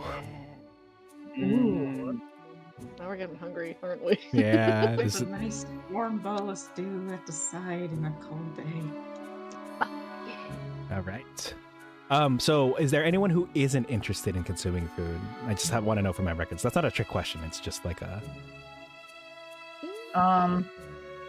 Him doesn't really like fish. Okay. So, but he's going to like, he's still going to steal a cup. He's gonna steal like one or two anyways. Oh, the fish? Okay. Gonna, like look at it grossly and then like take it up with a look of disgust and put it inside of him because he can't help himself. Okay. Yeah, you're able to, at least if it's the smaller fish that Gallagher was able to grab with his net. It's amusing because not to kick the guy while he's down on the ground again, but just be like, well, I mean, if you look over and there's only like 2 fish left in his pile, yeah, that seems about right. He caught like 2 fish while he was out there, so it's valid. Yeah. Okay. Yeah, that's okay. But is everyone else interested in consuming the feast? I can eat. Judy's gonna be really like kind of. She's still a little suspicious, so Yeah. she's gonna see if it might be poison. She kind of picks at it a little bit. Yeah, go to give me. You know what? Yeah. What's up? What you got? Oh, go ahead. No, I was gonna say, okay. So that Dooley can do that. Elle was gonna distract by playing her lyre. Oh, okay. Yo, man, I wish I could give you all a short rest right now, but you haven't come into combat yet, so it's not like you're missing any health. All right. So, you're going to play the lyre. Why don't you give us a little performance check, actually? And then as for, because I think, you're the one who's concerned about the food. Can you give me your choice of perception or investigation? Perception is going to be more like to smell the food, maybe like, waft it towards you, the fumes, to see if there's anything suspicious. Investigation is more like you're going to like pick at your food, kind of look at the makeup of the food, like see if there's any like, oh, this is the consistency of food that's been poisoned, that kind of thing. Okay, it's actually going to be an investigation, even though it's lower, because that's what Dooley wants to do. Sure, let's do it. Is to investigate. Oh no. Okay. Oh no. All right. So seeing that you're actually having a little bit of trouble with your performance, it's at this point that Sierra pulls out a little flute from her cloak. She's going to go up next to you and she's going to like, nudge you with her elbow in encouragement. And I'd like you to try again as she's kind of like going to join you. She's like picked up some of the motifs from your song. She knows the phrasing. It's kind of like, what was the song you were playing? Was it anything in particular? Like an old lullaby, like an old folk tune, something by Br'itney Spearce? What were you going for? Well, yeah. The old folk singer, Br'itney Spearce. Yeah, everyone loves songs, Br'itney Spearce. Yeah. Yeah, I saw it at a tavern 2 weeks ago. It's the biggest pop singer in Baldur's Gate. Exactly. We're doing just one of their classics. And I asked Sierra if she knows that one. And she'll say, yes, I do. I used to listen to it all the time in middle school, she'll say. Okay. It's just gonna be watching them in interest, and she has no idea who the singer is, but she's interested in hearing the song. Okay. All right, give me that performance roll yet again, now that you have a duet partner for this. Okay, here we go. All right, and it is a dirty 20. Congratulations. All right. See, now that you have like the backing track, you are able to jam out in style. Everyone, like dinner and a show. Isn't this wonderful? Like, this is great. You all are having a good time, even if you're not actually consuming the food. Heck yeah, indeed. I'd like someone to roll me a d20 to see what additional bonus you get for this success. Ooh. Okay. For this one, yeah, go ahead. Oh yeah, I can go. Oh no. For Gabrielle. All right. So, oh my God. Wow. Okay. So what I'm pulling on from for this portion, there is a document called Campfire. It's an elegant travel system for the world's greatest role-playing game, is what they say. It's meant to be used for, something like a D&D 5th edition. And what this document does is when you go on a long journey, if you are successful with your journey, you get what's known as a windfall. If you will fail at your journey, you make it to the end, but you experience a hardship. Examples of hardships are like let's see. Like the party has disadvantage on their next initiative rolls, that kind of thing. But with your windfall of a 12, the party feels ready to face the world. Have each party member roll a hit die without expending a use. They should then add an amount of temporary hit points equal to the result of the hit die. So you can go ahead and look at your character sheet. If you look in the middle, I'm going to pull up a character sheet on my own end. If you look to the middle where it says hit dice, go ahead and take that. You'll see like D8, D10, D12, that kind of thing. Maybe a D6, depending on what class you are. Go ahead and roll one of those, add your Constitution modifier, and that will be your temp health for the next encounter. So, for example, you rolled a 5 plus 2. That's a 7 for L. You get 7 temporary hit points. Do I roll 4 d10s? You can just roll 1 D10 and then add your Constitution modifier. Constitution? Yes, the modifier, like the big number. Wait, oh. Okay, so you got a 6, and then for Do, since you got a 1, looks like you also get 7 temporary hit points. I'll go ahead and put that in your character sheet on here for Do. Let me check out Elena, if you have it up here. Thank you for adding that. Now we just need... All right, Gabriella gets an 8. Go ahead and add 8 temporary hit points. And last but not least, Pim, looks like you use a D8. So if you can give me a D8, okay. and we'll add 2 to it, and we'll get how much temporary hit points you get from, like, again, having this good food, and then also hearing this wonderful music by Br'itney Spearce herself. So it would be a D8 plus 2. That's correct. Okay. Okay, now, thankfully, whenever I see someone roll a 1 on a hit die, I let them re-roll it. So go ahead and roll that again. This applies whether you level up from health, whether you're using it to restore health on a short rest in D&D 5th edition, or right now for this special event. Okay, that's much better. Go ahead and add 5 temporary hit points to your total. You have a lot of hit points, so but every little bit will help. I have 62, and then add 5. Okay. Yes. Yeah, they go down there. That's a perfect spot. All right. And also, in addition to that, you all can go ahead and give yourself another point of inspiration. So normally, again, in D&D 5th edition, you can only get 1. But for whoever I gave the inspiration to earlier, let's just do away with that hard limit. Let's add up to 4, like in Baldur's Gate. So go ahead and move yourself up to 1 or 2 inspiration, respectively. If I try to change it on the the digital character sheet, it just fills in a little dragon symbol. What I'll do is actually, again, that is basically indicated. I'm going to put inspiration here on the right. You can kind of see on the right column under short rest, I put inspiration. It's got 1 right now. Wait, but you had it before, right? It was you I gave it to? I unfortunately don't remember. I think it was... Shit, who was it? Inspiration. Yeah, it was, because didn't you give the fish? You gave the fish, right? Okay, so what I'm going to do is I'm going to update this to 2. You have 2 total inspiration to use. You can see that in the column on the right.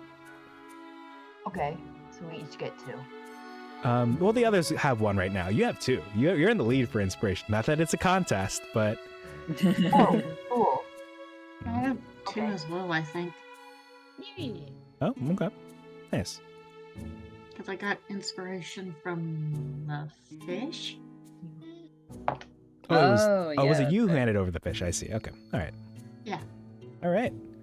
So that was a successful dinner. You can all feel free to have your fill. And again, even if you don't consume food, just being here, the vibes, hanging out with people before the big event, it does a lot to warm the soul. So congratulations. Yeah. It makes me filled with determination. Yes, exactly. Gabe is kind of bobbing along to the music, her skills still rippling with her excitement. Nice. All right. With your food consumed, your heading still awaits you down the hill. You can see the village below. Is there anything you'd like to do and say before you potentially shove off? Go ahead. Okay. Elle says to Ciara, that was good. Good duet. That was good yourself, she'll say. Yeah. Maybe we could do some another duet sometime. Maybe after this mission we have to go on. I hope you enjoyed the food we were able to prepare for you, and thank you for hosting. Oh, well, thank you for coming. You said you're going on a mission of some sort? She says, like...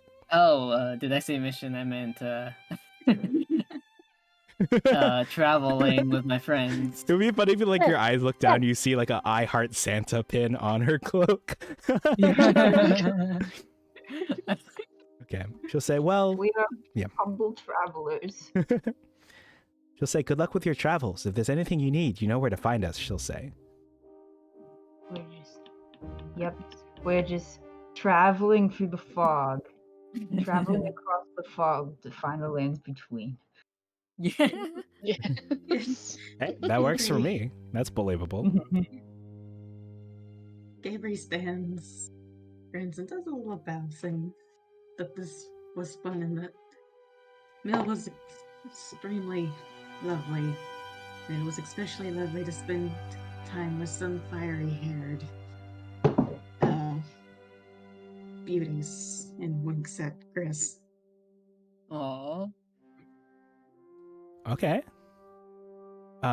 You can roll if you would like, or we can just keep it's up to you. I can and you can roll at advantage given everything that transpired here and what you've been up to. What would I roll? Performance? Yeah, your choice of performance, persuasion, or just charisma flat. Okay. And again, you get to roll it twice because I mean, did you see Gabe like this whole dinner? Again, you like caught all those big fish. You came over, you've been chopping those potatoes in a flash. All right. So, first roll. First roll isn't the best, but you know, you've got a second roll. All right, that 15 is much better. All right, Maruna, thank you so much for hanging out. I hope you have a good night. I'll check out your stuff sometime too. Oh. Elle going from wingman to potential player. She did cut up that chocolate rabbit really nicely. All right, so yes, you can hit on Sierra too if you would like. You know, you have that. You know, maybe you have something in common. You both want to see Santa Claus 6 feet under. I don't know. Put that on your dating profile, right? Like. Yeah. Wait, before that, let's see what happens with Kirsty. Okay, so Kirsty actually, she like nods satisfyingly. She will reach into her sleeve. She'll pull out a strip of paper, and you see runes on it. And she'll say, "Well, here, this is for you." She'll hand you the D&D equivalent of her number. Oh.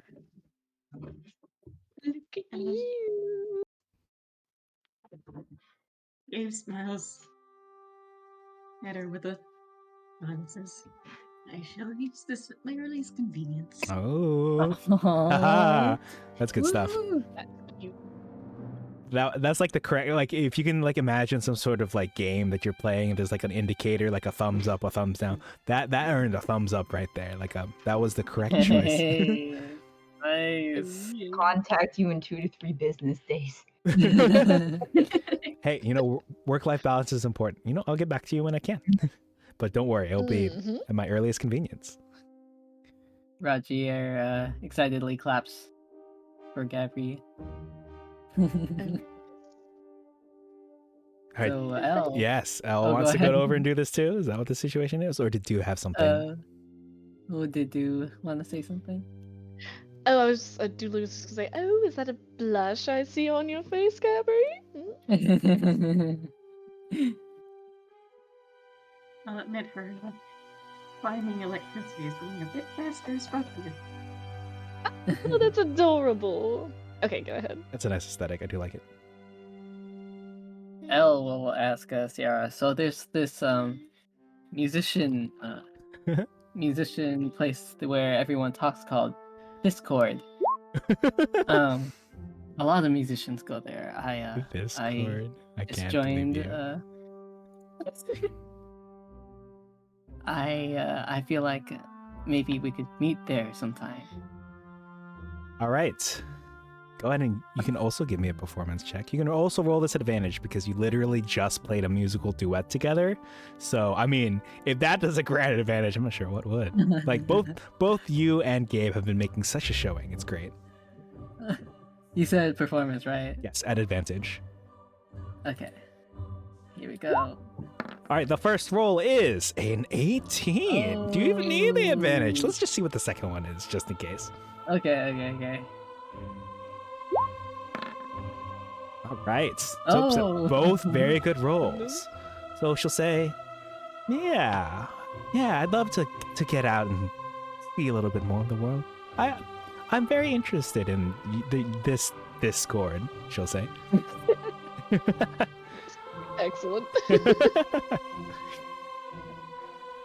Okay. We don't need to remember the hashtag anymore and numbers after. So You're you right. know me as Elena. Okay. I'll see you there. She nods now that she knows your Discord username. She will actually take her flute and she's gonna, kind of like she's blowing out a bubble, she blows out a little music note from the end. And she will, like, it's taken shape, it's taken form. She's gonna, grab that little like spectral music note and hand it over to you. Oh, thank you so much. I wish I could do that too, but I cannot. So I'll contact you when I see you. Maybe I'll teach you sometime, she'll say. Elena's heart stops for a second and just walks to Dooley and say, please don't bring this up again. This is embarrassing for me. My lips are sealed. Just like that hole over there in the ice that's already frozen over. Promise. Sorry. I heard that as my nips are sealed. No. That's fair. Oh, D&D. Oh, D&D. Oh, D&D. All right. Julie's gonna walk over to him and kind of nudge him with her elbow and be like, look at them.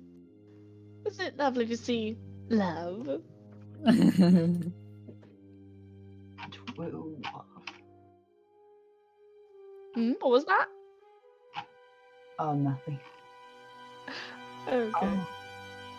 All right.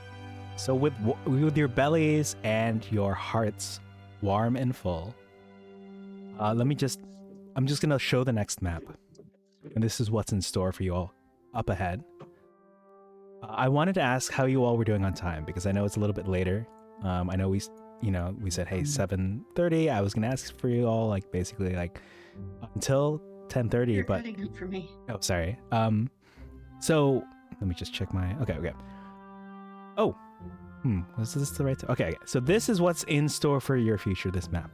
This is the village down there. Oh, that's pretty. Yes. Whoa. I wanted to ask you all, hey, how are you all feeling on time? Would you like to keep going at this point? Or would you like to save it for another time? What's everyone doing? I think I'm good for another hour. Yeah, I'd say same. I'm good for this section then. What about you, Yeah. For another hour. Okay. Next section. Yippee! All right. Also, Yes. did you make this map? Oh no, I did not make this map. I basically I subscribe to this map is by I think it's Map Doctor. Oh. Which you could also see from the previous map, but this one like doesn't have the logo because I've paid for the content. So like I was like cool. looking Thank through you the so stuff I much. had access to, and this is like so pretty. I'm like, I have to use this, even if we're not going to be like traversing it like tile by tile, just so you all get the vibe of what's going on now that you're here at the village, ready to take down Santa.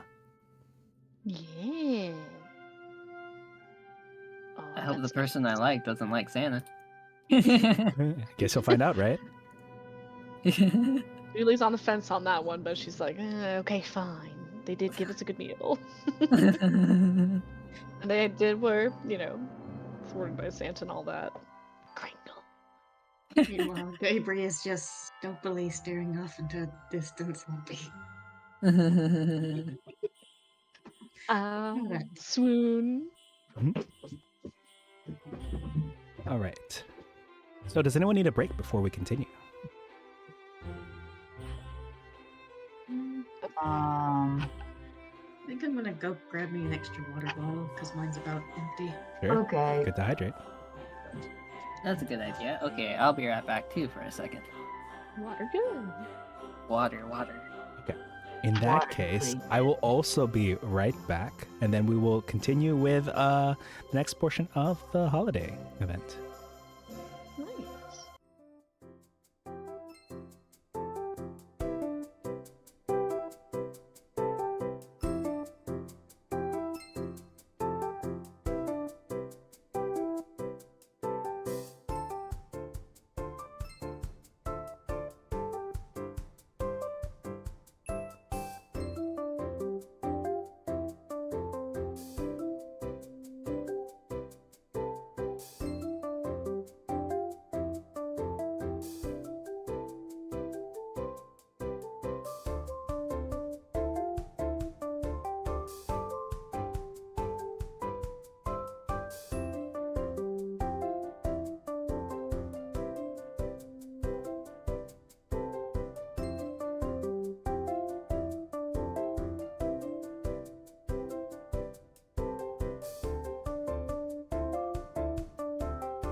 Nice.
All right, and we are back. Again, you are here in this village. So the snow covers the ground. It kind of hugs the ground. I like a very nice warm hug despite being cold. You see a large tree in the center of the village. It's decorated with a beautiful string of lights that spirals up as if it's pointing to the sky. Where kind of like if you stand in the right spot, the lights that surround this village and the lights of the stars in the sky, they are one and the same, it feels like. It's quite a nice sight. That is a very lovely image. Wow. It's a nice sight. Dooley's like nervous, and she's gonna be trying to be as stealthy as possible moving forward. Okay. All right, Our everybody, we're in the characters. enemy's territory. We need to stay low. I know it's thinking about playing low because I'm down here all the time, but you know what I mean. I don't Where? think our characters transition to the map. Oh, it's okay. Yeah, my This is- character's in Yeah, the yeah. map Your characters either. aren't on this map. This is more like for viewing. It's kind of like so you can get the vibe before I take you all to the real map. Ah. It's very pretty. But before I take you all to the real map, can I ask for stealth checks from all of you? Yes. Oh. No reason. Not suspicious at all. Where is stealth? Ah, there it is. All right, 14 is a good roll. I am surprised at Glory's luck today. Like, she is not, like, in my head, she's not very stealthy, but she's being stealthy apparently. All right, so we Wow, dude. got a 14, 17. So we got a 14, a 17, a 16, and we have an 8. It's interesting that the one person's like, all right, everyone, we have to be as quiet as possible, and you instantly like run into like a pot, like pots and pans or something. Yeah. She's like looking back, like making sure everyone's like trying to, be stealthy. They're being really good. She's like, yeah, but she's so distracted by that, she just like accidentally clatters into those pots and pans. They just get her over. Shit. Don't follow my example, everybody. Keep up the good work. Also, I was gonna ask if yeah. she's all right. Yeah. oh, how nice of you, looking out for your party members. But yeah, now that we're all back and ready to infiltrate this village, on my end, Zayon has also said welcome back to all of you all, now that we're back from our breaks. Hello. Oh, thank you. Okay. Also have a question. How did Yeah. you get like the numbers in the box? Like how did you get those boxes to Oh. show up? Yeah, so Mhm. the numbers in the box are, let me pull up your sheet real quick. So I unfortunately wasn't able to finish your sheet, but if you put the right numbers on the left and then you like check the right boxes for the skills that you have, what is it called? Proficiency in. If you happen to remember what skills you have proficiency in, it's usually between 4 to 5. But also rogues have interesting relationships with proficiencies and expertise and jack of all trades and all that. So basically what they do is they click one of these buttons and then it will show up in the box on the right. So if you hit like dexterity in the leftmost column, it will show up.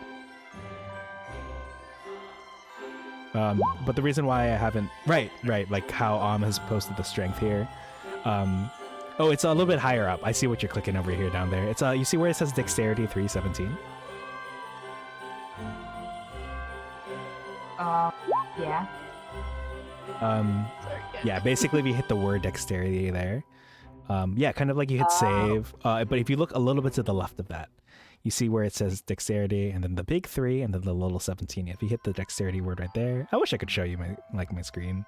Yeah. But According Still. to my written sheet, I have higher numbers than this. yes, exactly. So we'd have to like straighten out the disparity between the two. So I'm sorry that we can't give you the fancy boxes, but if you want, we can also like try to sometimes adjust the specific numbers. But yeah. Oh yes, I will check my messages. I see I you don't really sent. know how to adjust. Oops, I'm sorry. I was trying to adjust the numbers. It's okay. It's hard to I adjust. don't know how. Right. If you want to adjust them specifically, here, let me hit this gear real quick. So if I'm gonna hit this gear on the right. I know there's a lot of strange numbers here, but basically, because this is normally something I would do before we get into the game. So then I would adjust like you see there's a bunch of zeros in the middle column. Basically, you would adjust those to add a bonus on top of the ones on the other page. Because the numbers that you did send in the character sheet are a little high for a level 4 character. Okay. But this is something. I can take them down if you want. No. It's okay. We'll stick with. Oh, that's my bad. We can stick with the numbers on your sheet because, hey, you translated your character over. So I'm just sorry that it's not in this box form. But I can try to, while you all are role playing, I'm going to adjust the numbers. So just sit tight. Okay. Okay. No. Roger. I'm a go with the flow type player. But Harlan, thank you for sending the emotes. I will take a look at them. I hope you have a good night. Thank you for swinging by. Like, I appreciate you swinging along, and as always, you and Willow sharing the communities. That's what I get at. Flow would bring so much fire and so many explosions. Yes. Flo would bring so much fucking chaos. Yeah. Like, Oh, Flo yeah. Flo would be an artificer. Like, A chaotic neutral artificer. Guys, I made a bomb. Ah! Oh, you want to send that to the chat there, Stag? That was a good one. Which chat? Oh, the Where is it? artificer one to our little group chat. Oh, this one. Oh, the video. That's what you're talking about. Like, I was Yes. just thinking, like, what are you talking about? No, you gotta send the thing. You know, the thing. Yes, that's the one. This dude is the reason I got curious about D&D. Oh yes, I think some of my other players might watch this person. You know, I can link this in my chat actually if you want me to suggest if people want to watch this Artificer video. Sure. Yeah. Yeah, I'll throw it in there. If anyone's interested in Artificers are I feel like they're not loved enough because, for example, I was at PAX Unplugged a few weekends ago. It's a tabletop convention, so think board games, Warhammer, card games, D&D, a lot of D&D. But as far as dice, like the stores were concerned, like everyone had stuff for all the other classes, but Artificers were so woefully underrepresented. It was kind of sad. Like, because one of my friends loves Artificer, right? And we're looking for stuff. Artificers aren't even a class you can play as in Baldur's Gate 3. There's mods for it, though, at least. Ooh. Yeah, Okay. Glad the mod like community's in on that. but it would be cool if they officially Oh, there's a supported cool it. video for this, too. Maybe I'll grab it. Okay. I'll link that video too there. That's cool. The DLC class or something. Oh my gosh, they do have a lot of characters that kind of feel like artificers. I'm like, Baldur's Gate, Larian, when? Please. I really wish I hopped on the Artificer. Larian trend sooner because my friends, like, I'd heard so much about how Divinity Original Sin 1 and 2, how good those games were. And so just the fact that they've been doing Baldur's Gate 3 and how popular it is, I was like, oh man, I could have been like, yeah, I was liking Larian Studios before. Anyway. Actually, I was there first. Yeah. Yeah. I actually kickstarted the first game, so no. Actually, I gave them I money did. for Baldur's Gate. And now they took the money back from me. Well, when I buy the game eventually. Unless one of my siblings is listening, wink, wink, and wants to gift me the game. It's that time, Christmas. That's Don't be the right. Santa. Yeah. Don't Some be the fun Santa. fact, Baldur's Gate 2 is on sale on Steam. Ooh. Ooh. But that one first, right? Yes. Oh, yes. Sorry, I didn't see this video. All right. Let me go ahead and, if it's okay with you, I'll forward this along to the chat. It's fine. Yeah. Right.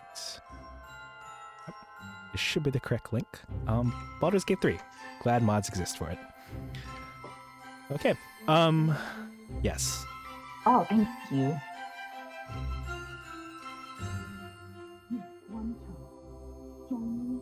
All right. So while this is happening, I will go ahead and take you all to this next map. Let me swap the music out. Oh, right. So, Elena, remember that music note that you had? Yes, I do. You see that it's actually kind of like floating. It's kind of like leading you in a particular direction.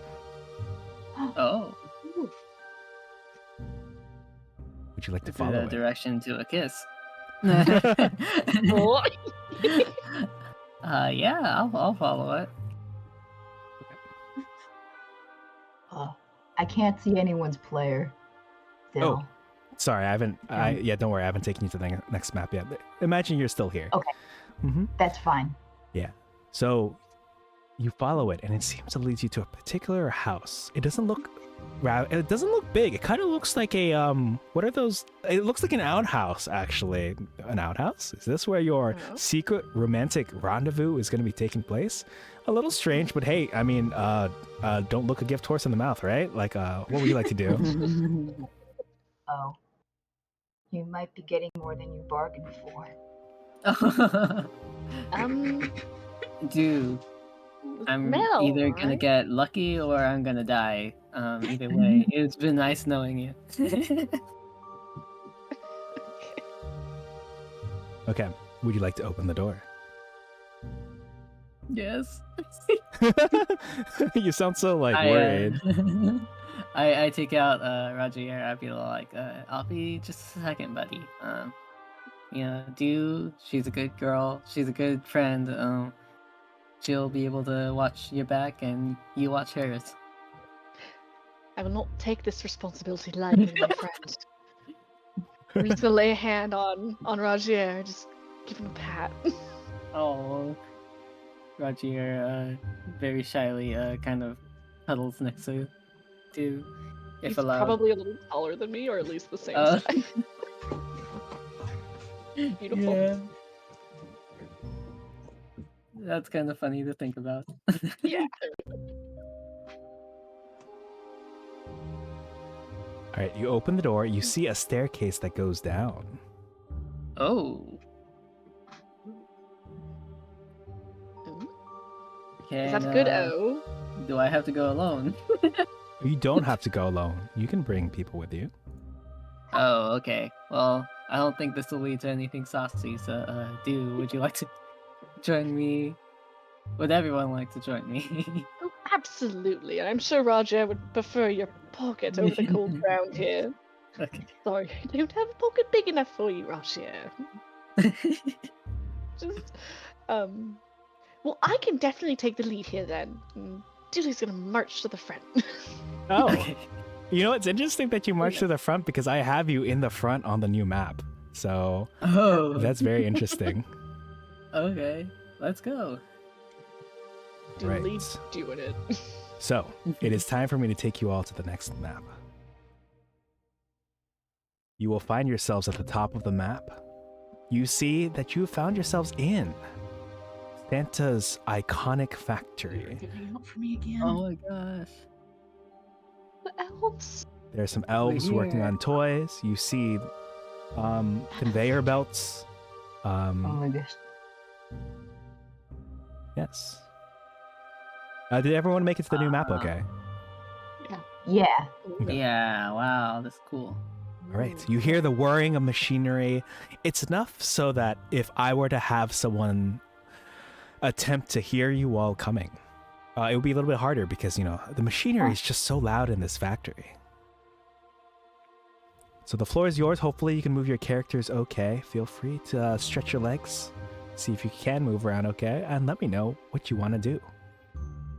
Oh, on the door next to you, Elena, you actually see a sign that says, Santa's office, keep out.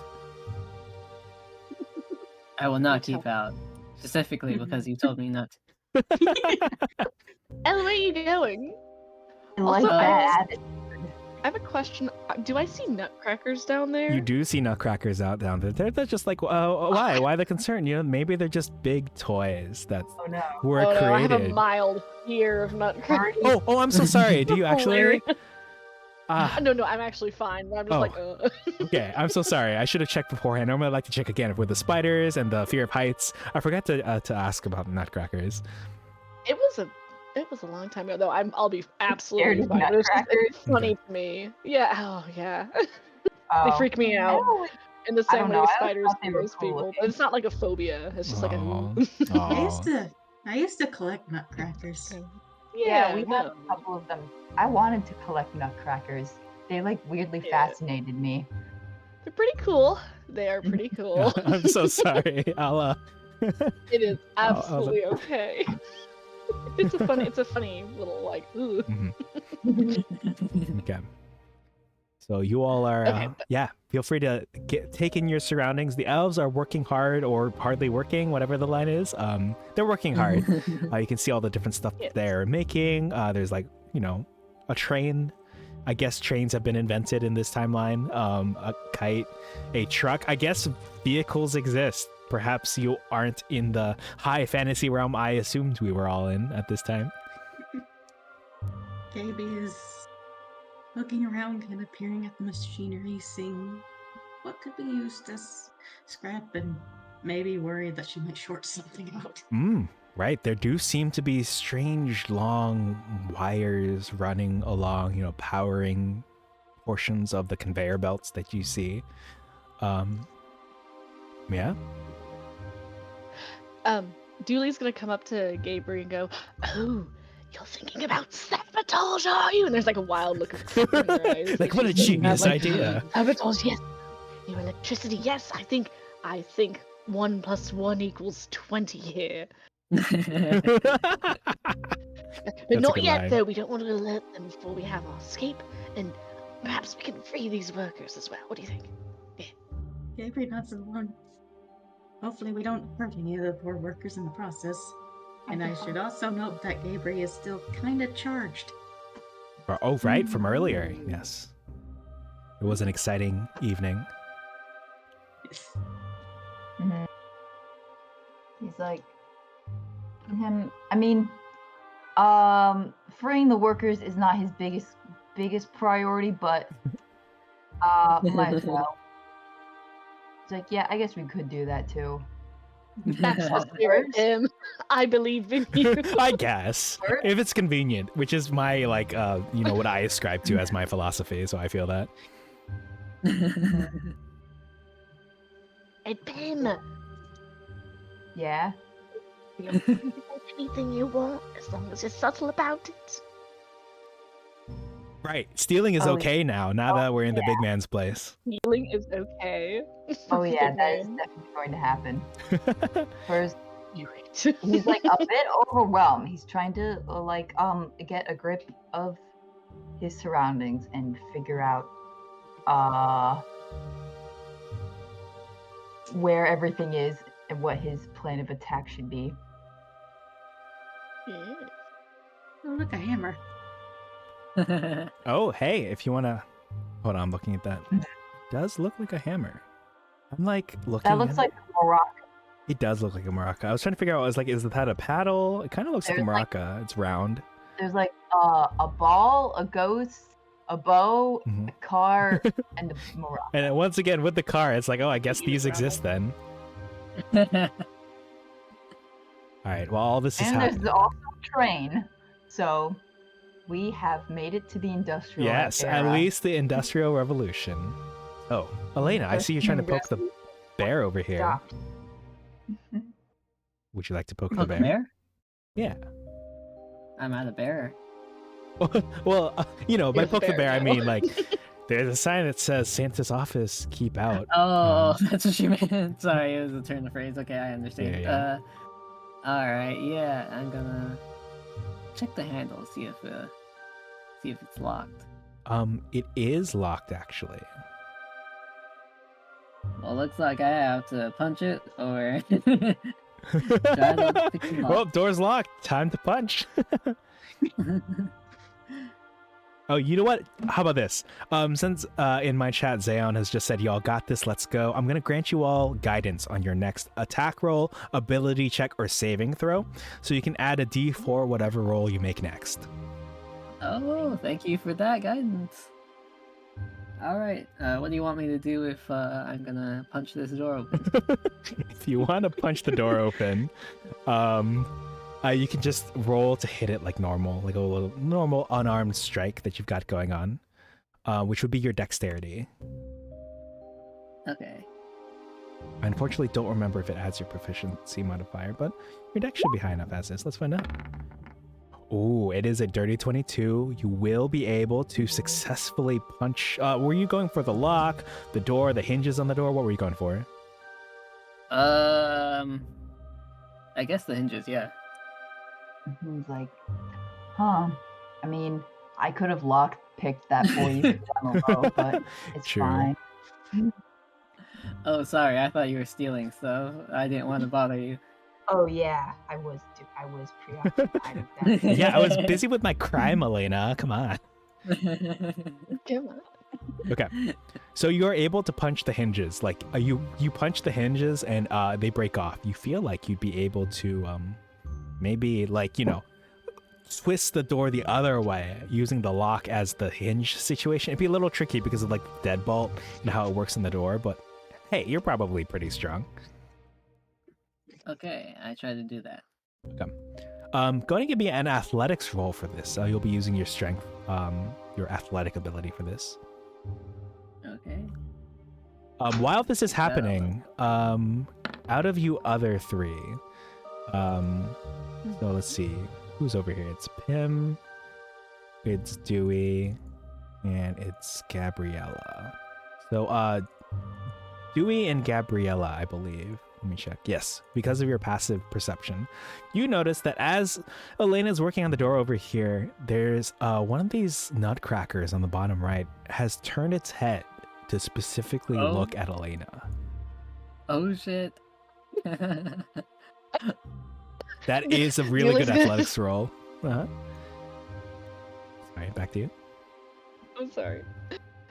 Julie's gonna see this and go like, Elena, you might want to stop.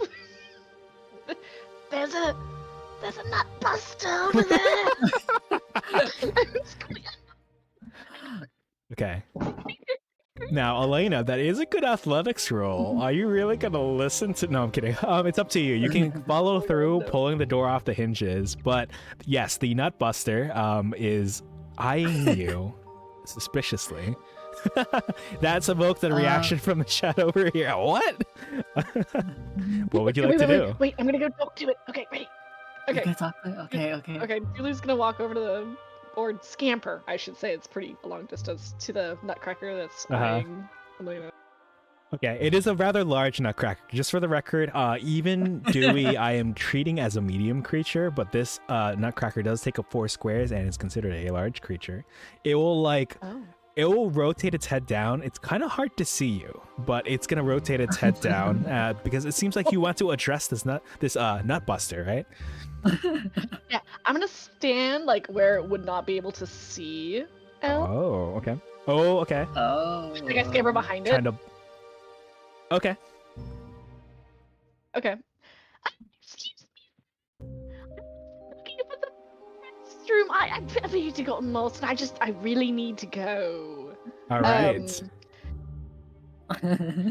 So as the nutbuster looks down at you, go ahead and give me, I believe this is the first time I'm asking for this, a deception roll. Unless you actually are looking for the restroom, in which case you can roll me persuasion. But I actually don't know. I'll leave that up to you. It is deception. But we were just hydrating earlier. You know, I've got my Arizona green tea. Hold on. That's really true. All right, let's see. We what did get. drink a lot at the bar. Oh, that's right. The hot chocolate and the mead for Gabe. Like, I want some now. Like, that was one of my gripes about. There was like a new Renaissance fair I went to, I think it was last year, and it was really nice. It was great. The blacksmithing demos were great. The jousting was on point, but their mead was so lacking. They had like one spot to get it. Like, they didn't. And it was just mead. They didn't have like mead and wine or mead and honey. Like, they didn't have combos that I'm used to seeing at other Renaissance fairs. Meat and Aw. honey? That's like that. Whoa. There was Nice, some bro. delay. One. Honestly, I've never had meat at the Renaissance Fair because I always have to drive back. Oh, that's true. No. Oh, if I wish I could offer it to BDD for y'all so you could experience the meat at a Renaissance fair. I don't Yeah. remember the last time I've been to a Renaissance fair, but I know I've never had mead before Oh, because Meat I'm is still so good. I- It's really like Had a it. honey. so it's like my Honey favorite, wine. actually, It's Really? because it goes Yeah. down like Really smooth. good. It doesn't, in my opinion, some of this other stuff tastes bad, makes me feel bloated. Like, but mead, yeah, it's nice. I think I've had it before. I was kind of hoping it would taste like cider, but it didn't. Oh, I So see. it's a little disappointing. Oh, okay. There's some fun I'd like flavors. to try it again, though. Yeah, I just bought last week peanut butter and jelly mead.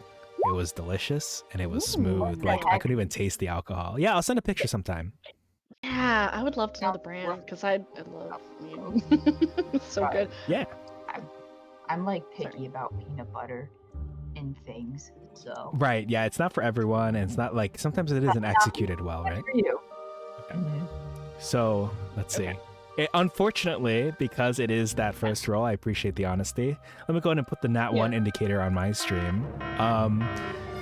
So the Nutcracker looks down at you.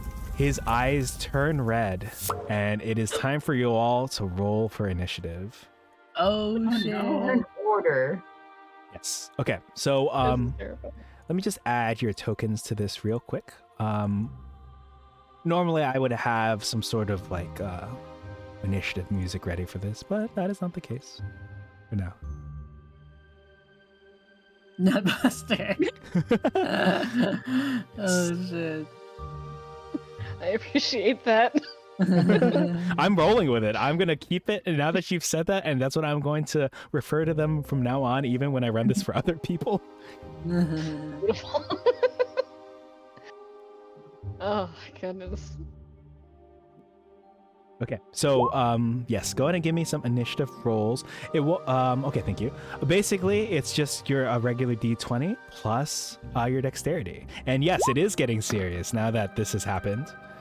Looks like that's an 18 for you. And let me roll for these puppies. Well, they're not puppies, Okay. but let me find out.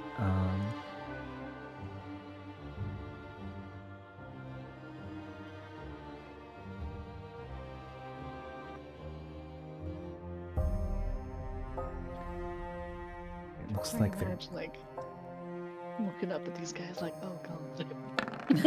all right. Looks like I'm they're there. realizing I'm very small and they're very large. Their initiatives are 9 and 17 in order. Let me see who I haven't gotten. Then Pim.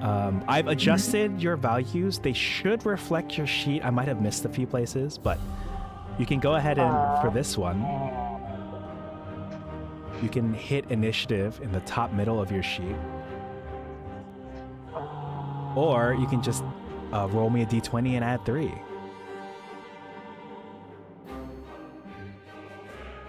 Wait, where's initiative? Oh yeah, if you look Okay. at... Yeah, it's like in the... There it is. Yeah. Oh, you got a 17. That's a good roll. Okay. Okay. So it looks like, Elena, you see that the Nutbuster has turned ominously towards your friends and is looking quite hostile. Now you can you can do whatever you want. You can keep pulling on this door. Be like, well, who knew what what was up? I'm just gonna pop in here real quick. Maybe go for a little snooze. But what would you like to do? I'm gonna go ahead and I'm gonna help him. I'll be like, okay, we're in it now, so Yes. Before you... let's bust.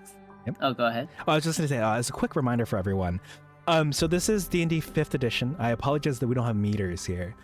Everyone's speed is basically 6 squares, which is 30 feet, unless you are Elena, who was a monk, and monks just move however the fuck they want. So Elena will be able to move 8 squares at a time. But again, if you use a bonus action, expend some ki, you can move another 8 squares. And then if you take the dash action on your turn, you can also move another 8 So squares. 30 feet. 30 feet, 6 squares for the purpose of this map. In case you're curious, if you look on the top left, there's a ruler tool. You can grab the ruler tool and kind of measure on the map how far it is to get to someone. So for example, if Elena takes the dash action, she can get to like around here, right? That kind of thing. So Oh wow. so I apologize, you are all a little far apart. I'm sorry, Do. And in case I didn't do this yet, I don't think I did this yet, It right? is my 'Cause someone wrote on intention. that one. Oh my god, yeah, I if I don't move, then dude's gonna fight that Nutbuster by yourself, so Yeah. I guess what I'm gonna do is I'll go where I could go regularly. Okay. You said 8 square? For you, it is 8 squares. Yeah, 40 feet. And Also, in case anyone's interested by diagonals, I used to care about diagonals, but my players have insisted I don't care about diagonals. So 5 feet, like even though this is like 12.7 feet or something like that, it'll be 10 feet. Like, feel free to play around with the ruler if it strikes your fancy. Okay. okay. So I moved how far I can move. Okay. Hold on, actually, sorry. Let me just check something. You were at the door. It's like 8 squares, like these little squares. If you zoom in on a little bit, you can see the grid is actually. Let me change the map so the grid is a little bit more visible. Oh, Oh, yeah. was I doing it wrong? Oh, well, now the black things are more visible, but the gray squares, I feel like. Yeah. Sorry, I Sorry, didn't mean we to get the like grid. zoom No, you're good, you're good. everywhere. Okay. Oh, that was worse. I'm sorry. Oh. Okay, there we go. Now it should be a little bit more. There we go. Yeah. Okay. Yeah. Sorry about that. Okay, No. All good.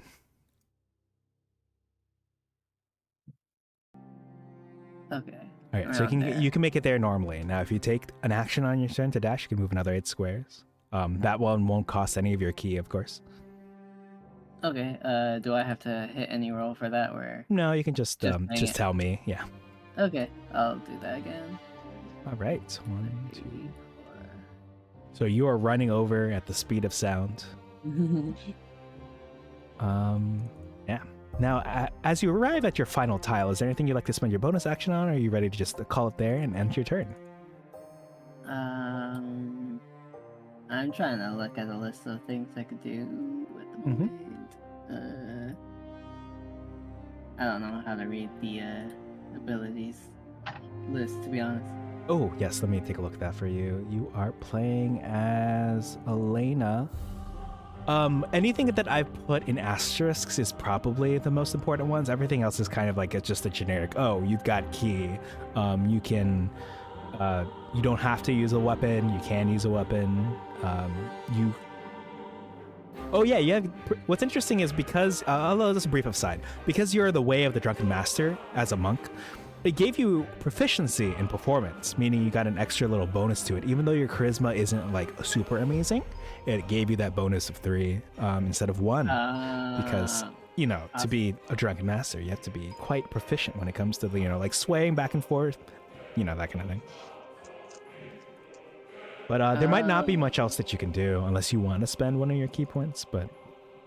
That's okay. I'll end my turn here. Okay. Is there All right. something I have to... So, Pin, you are up. I will let you go before the Nutbuster down there. What is my movement speed? Your gonna be movement again? speed is 6 squares. It's 30 feet. Okay. Also, is there a way to change the Like for the ruler tool? Is there yeah. a way to change it to metric units? There Kind might... of, because yeah. I put my movement speed in meters, but the ruler is feet, and it's kind of bothering me. Okay, let me just see. I think there might be a way to look at it, but to adjust it, but I don't know where the option is at the moment. I might have to, like, exit the game. That's fine. But we could change it in your sheet to reflect the 30 feet for now. Unless you would prefer... I'll just do that for now. Okay. So yeah, 30 feet.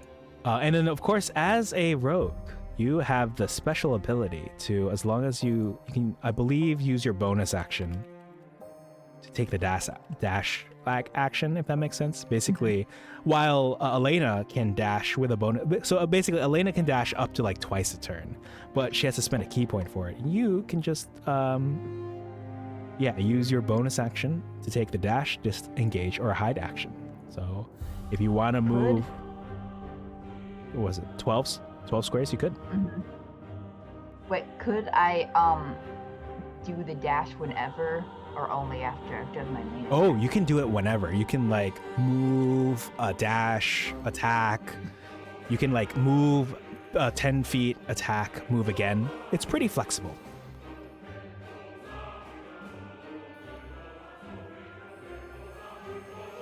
Okay, so I guess I would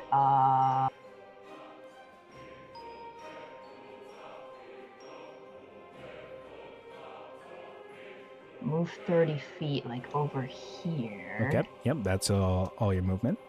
Now you've got your main action and your bonus action left. All right. So we gotta attack to take these guys out. Could I like hit him with my bow from all the way over here? Let me double check. Do you happen to remember what kind of bow you have again? Like a short bow or long bow? Short bow. Okay. Yes, you can reach there. Looks like its normal range is 80 feet or 5, 10, 16 squares. So yeah, you can strike that one if you would like. All right. Yeah, do that. Okay. Yes. So to do that, because Dooley is there, You will get sneak attack on this. So, because you are at least level 4, it will be basically an extra 2d6 damage on your roll here. Now, I do believe the box here is correct. If you look at attacks and spellcasting in the middle of your character sheet, you'll see like short sword, short bow, dagger. I tried my best to replicate what I could from your sheet before we got underway. If you hit the short bow, you can, click that. It doesn't have your sneak attack damage, but I can let you roll that afterwards. Or you can roll a d20 and add 5. Up to you.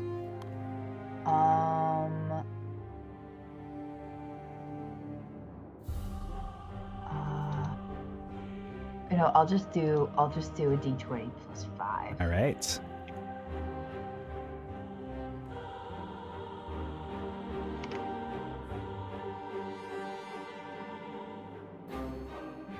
Nice. Okay. So that is an 11. Unfortunately, the AC of the enemy is a little higher than that. So the 11 will not hit. Now, if you would like, you do have that D4, that guidance that I talked about before. That was granted for each of you, like on your next roll of your choice, attack roll, saving throw, or ability check. So you can't, if you want, you can roll a D4 on top of that to see if you actually connect. Okay.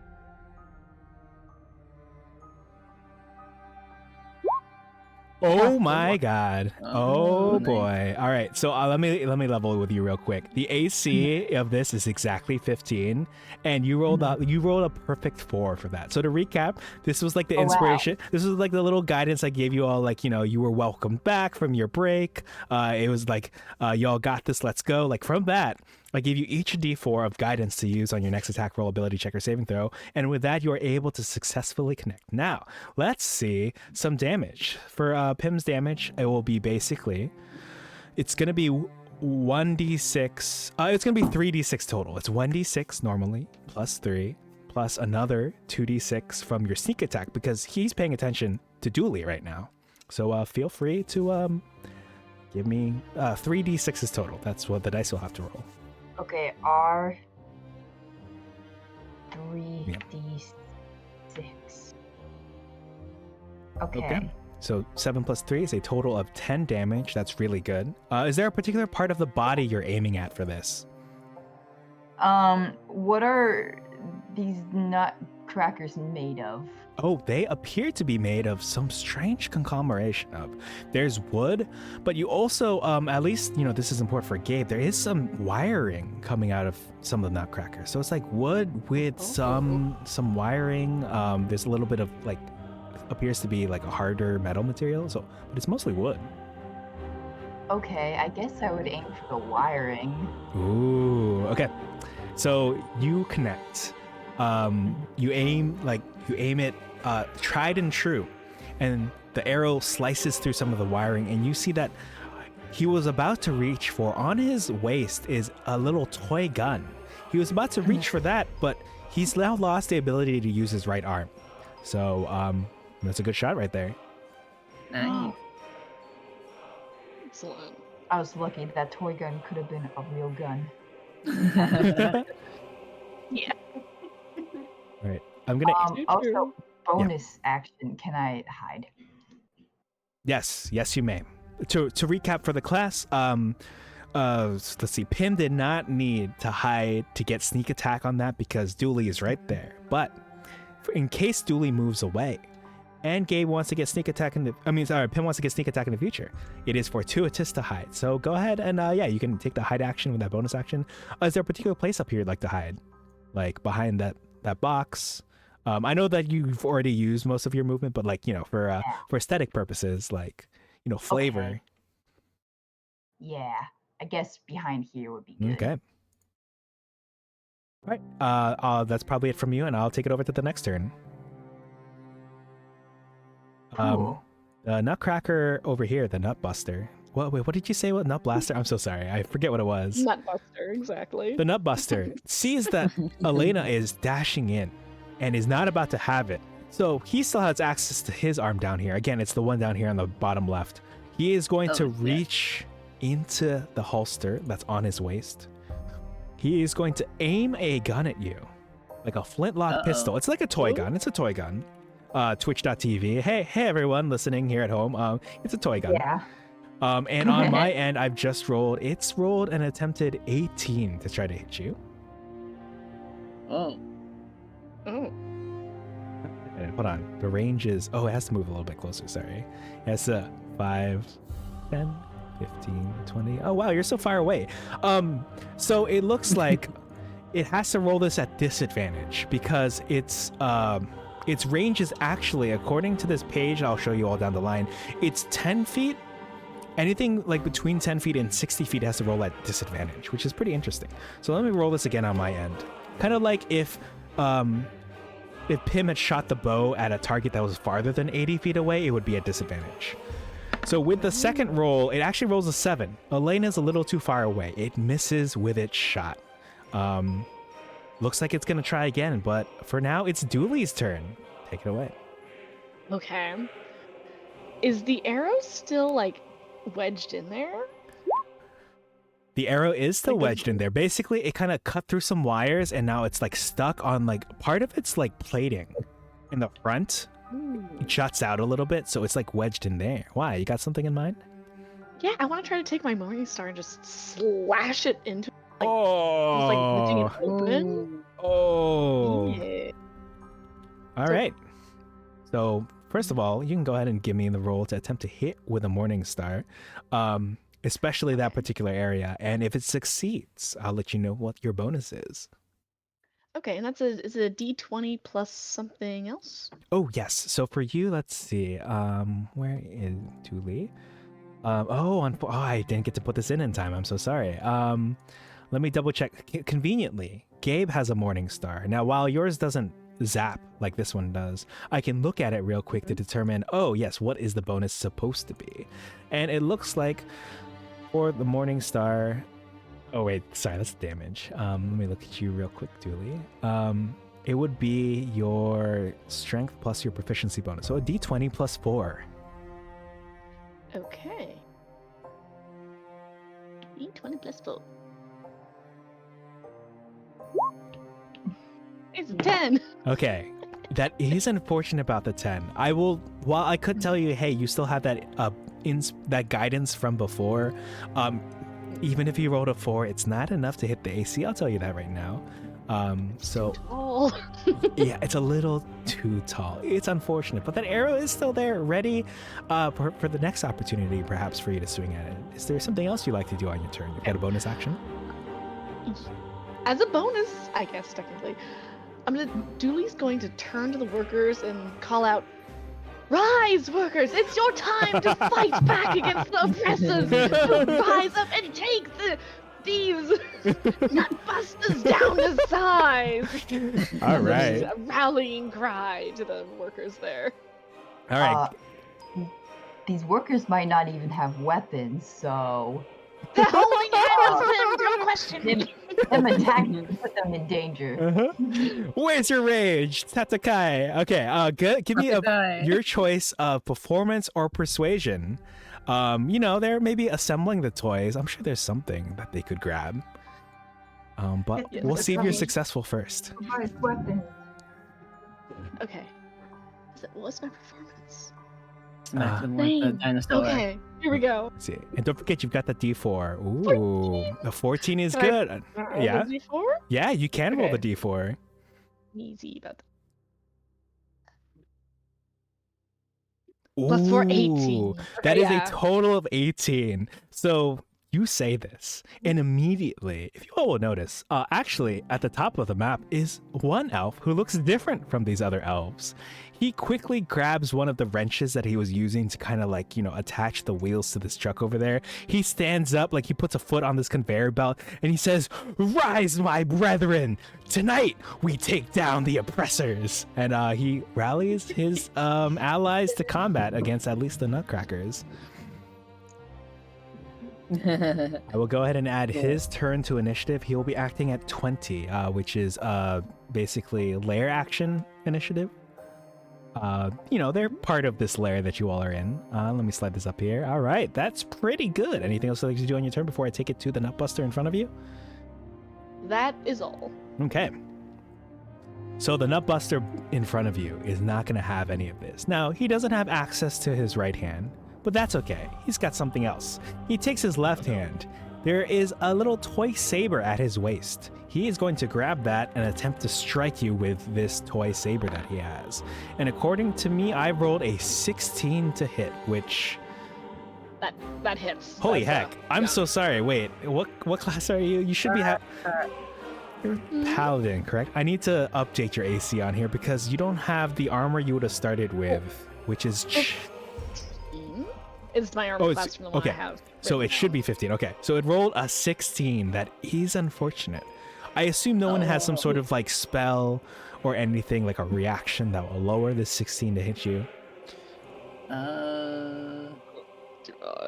It's okay. It won't be much. It will attempt to... Thunderclap, but... right, to push it away. Okay, it will... Oh my... Dude, Oh. fair. No. I'm so sorry. Don't worry, you're still alive. Hey, you still have more than half your health, okay? Okay? It deals 13 slashing damage to you. Oh no. Let's go, me. Don't worry, that one's still up. 13? Okay, so that Yeah. takes away the 7 temporary hit Oh, points. right, you had the temporary hit points. I forgot about that. Okay. Well, good thing, too. And that leaves me with... All right, Mush Mother, thank you for hanging out. I really appreciate it. Hope you have a good one. Thanks for hanging 17 out. damage, yeah. See you next time. 13 damage. Oh, but like on top. 13. Yeah. So minus the 7 means 6 total. So I think according to my records, I'm gonna update your health on my end on the token. That looks Okay. correct to me. Let me know if it's a little different. Okay, plus... Yeah, I Okay. think that's... Yep, that's it. All right. Okay. Well, Blood. I believe that's its only move. Let me see. Actions.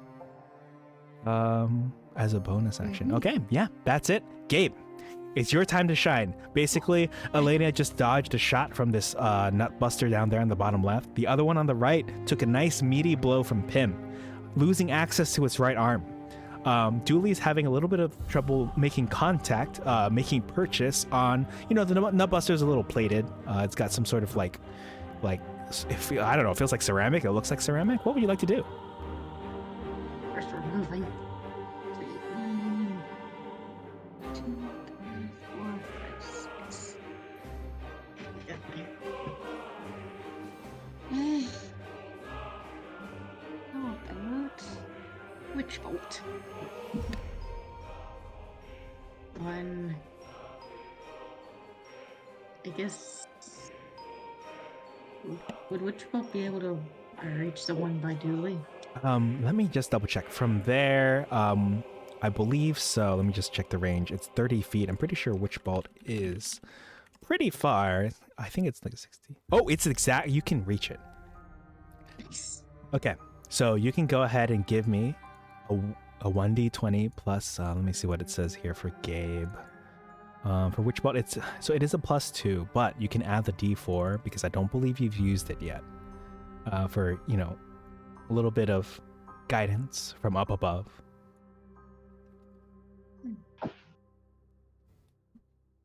And don't forget you've got that inspiration. Okay, so it is unfortunate about that roll. If you would like, you could use one of the 1 or 2 inspirations that you have if you would like. But again, you could save it for, the big man himself. It's up to you. Gabe has been internally screaming this whole time, so yes, that is the inspiration. All right, go ahead and re-roll it. As per the house rule of re-rolling with the inspiration. Oh. It is unfortunate about these rolls. Basically what happens with this as, because I assume this Witch Bolt is basically, it's not necessarily like, it's like from you, as you are, themed around lightning and electricity.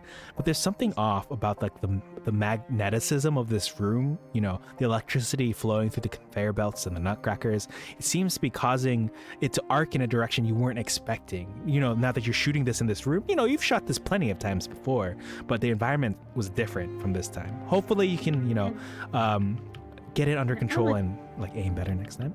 Yeah, it probably doesn't help that she's kind of charged, so maybe a bit of a Yeah. unfocused. Don't worry, with that No. extra charge, as we talked about, you know, it'll be a bit of an extra kick once you do hit. All right. I assume there's nothing else from you. I'm going to go ahead and take it over to the elves, if that's okay with you. Yeah. All right. So the elves are actually going to form together. So they are going to form like groupings right here. Hell yeah. This one's going to be a group right here. Now, there's actually a stat block called that I'm referring to called Angry Mob. It's from I run a different campaign with hot vampire women, and so Nice. this is from Nice. that specific campaign, and they are going to let's see, what is their reach? Oh my gosh! So these over here are going to move up to this guy. These ones over here are going to gather together and move up to this one over here. And these other ones are going to just start making their way over as well.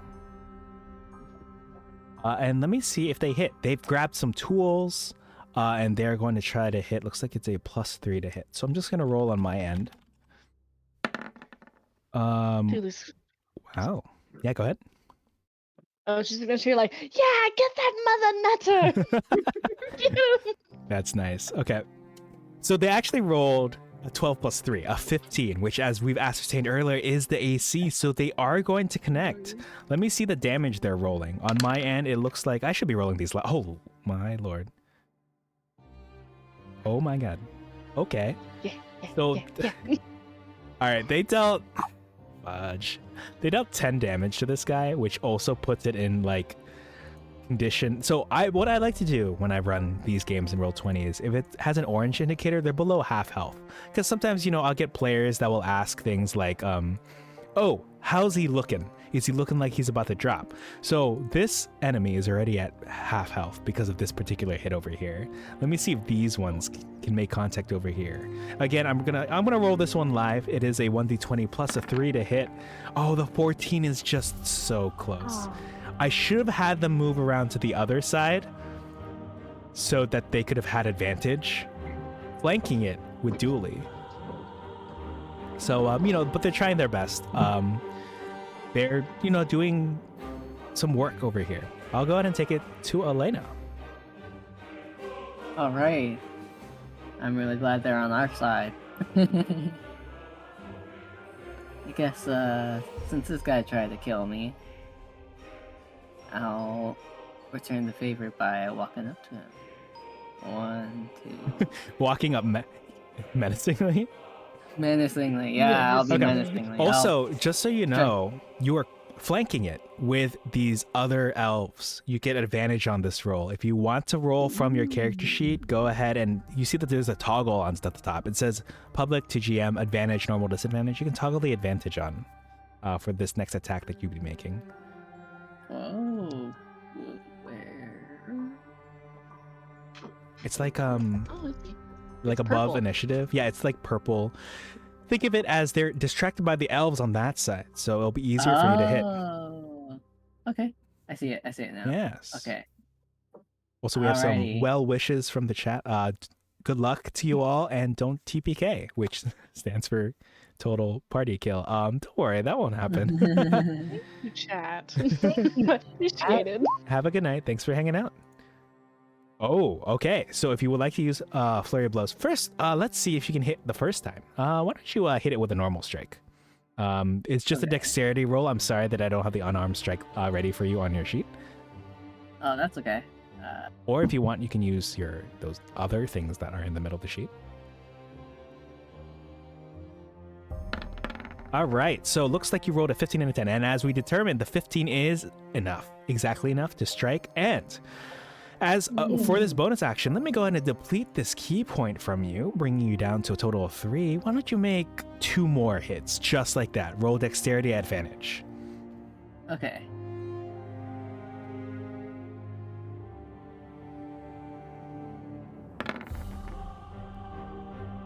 Damn it. Okay, it is unfortunate about that one, but go ahead and roll me one more time. Ooh, we have a dirty Oh. 20 over there. With those 2 successful hits, go ahead and roll me 2 d4s, and each one we're going to add 3 to.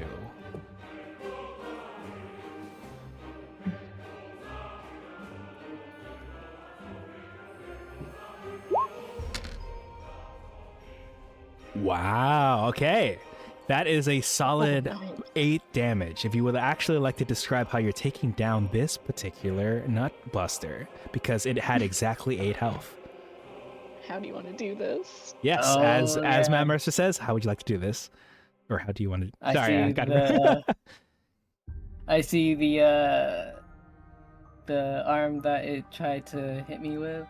I punch the wires in that one, and then I smack one of their legs, and Ooh. I say, "You guys can handle the rest from here, right?" They say, yeah, yeah. They look ready. They look like they're out for blood. They're gonna start tearing this thing apart. So you you like crumple the leg. It like crashes to the ground, and they start ripping away at it. They're getting more weapons out of this actually, because they're like, one of them takes the saber. It's a little big for them to hold. It takes 2 of them to hold the toy saber. Someone else has taken like the gun. The other people are like ripping out like innards of it. Yeah, there's a lot going on. Holy shit! Anything else you'd like to do? You've got Oh, remaining okay. movement before we take it over to Pim. Oh I yeah. Are these see. elves are they gnome sized? Yes, yes. Are they me size? Okay. Oh, that's Yeah. That would be a little bit confusing in a D&D world where elves are usually tall, but these guys are short. Oh, right. Yeah, these are the traditional shorter holiday elves, as opposed to the elves that you interacted with at the beginning of session, the hot ones. Not that these aren't. Kind of like a sub race. Yeah. Yeah, they're like a little offshoot. Like they were segregated from the outside world for a little while. They're like little special elves. Well, fine. Yeah. Yeah. High elves, moon elves, holiday elves. Let's have them all. Yeah. Nice. Okay, I'm a little amazed about their violence, but I give them high fives and my turn. All right. Pim, you are up. You're safely hidden from view. I think actually as these elves ran by, they didn't even see you. They're too yeah. bloodthirsty. Well, there's no blood there. They're too oil thirsty. I'm thirsty. If I. Oh yeah, one of these nutbusters are dead. Yes, crumpled to the ground, being Okay. ripped apart as we speak, like piranhas to the flame or whatever. Oh nice. That means I could sneak around these boxes, go around to this one, and then maybe hit that one over there. Yes. All right. I'm pretty sure this is the correct. Yeah, it's still within the 80. All right. So, Bow attack. yes, it's basically. Oh, and I figured out how to use. I figured out how to use this. Yes. Also, that means I could still do a sneak attack, though, right? Yes. Yes, you can. Because, of course, there are allies next to it within 5 feet. Ooh, a 20. Okay. That will connect easily. You can either click where it says short bow to give me some of the damage, or like, in the chat, or you can roll the 3d6s and we'll add the 3. Okay. Okay, let's see. So you've clicked it. That is 1d6. Go ahead and roll me. So that's basically 1d6 plus the 3. Give me 2d6 for the sneak attack damage. Now, in case you don't want to type it, just like a quick tip, if you look up to the top left, there's a dice. Like there's a little die symbol. If you hover over it, you can see where it says d6 and hit 1, 2, 3, 4, or 5. And you can roll. Oh. Yeah. Oh, I never knew that. Yeah. So you don't have to type all the time. Yeah. If you look at the top left, you'll see like a mouse cursor, a paintbrush. Mhm. Yeah. And if you hover over the die, the d20. Roll You- 2d6. Yeah, 2d6 for the sneak attack damage.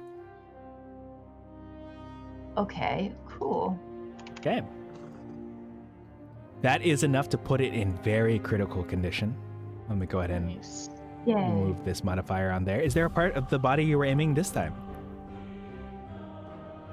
I guess I aim for the neck.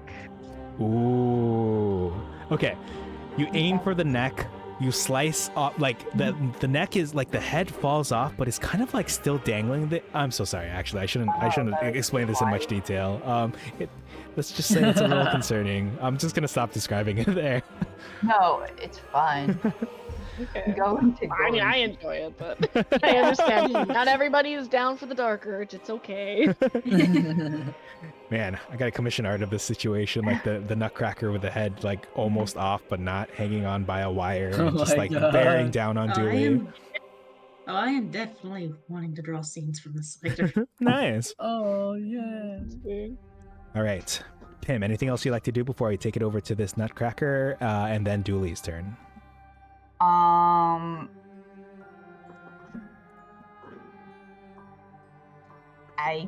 Okay. What if I give a rallying cry to the surrounding elves? Hell yeah. Ooh. Nice. Can you also give me your choice of performance or persuasion? I just want to see how far this rally takes them. Okay.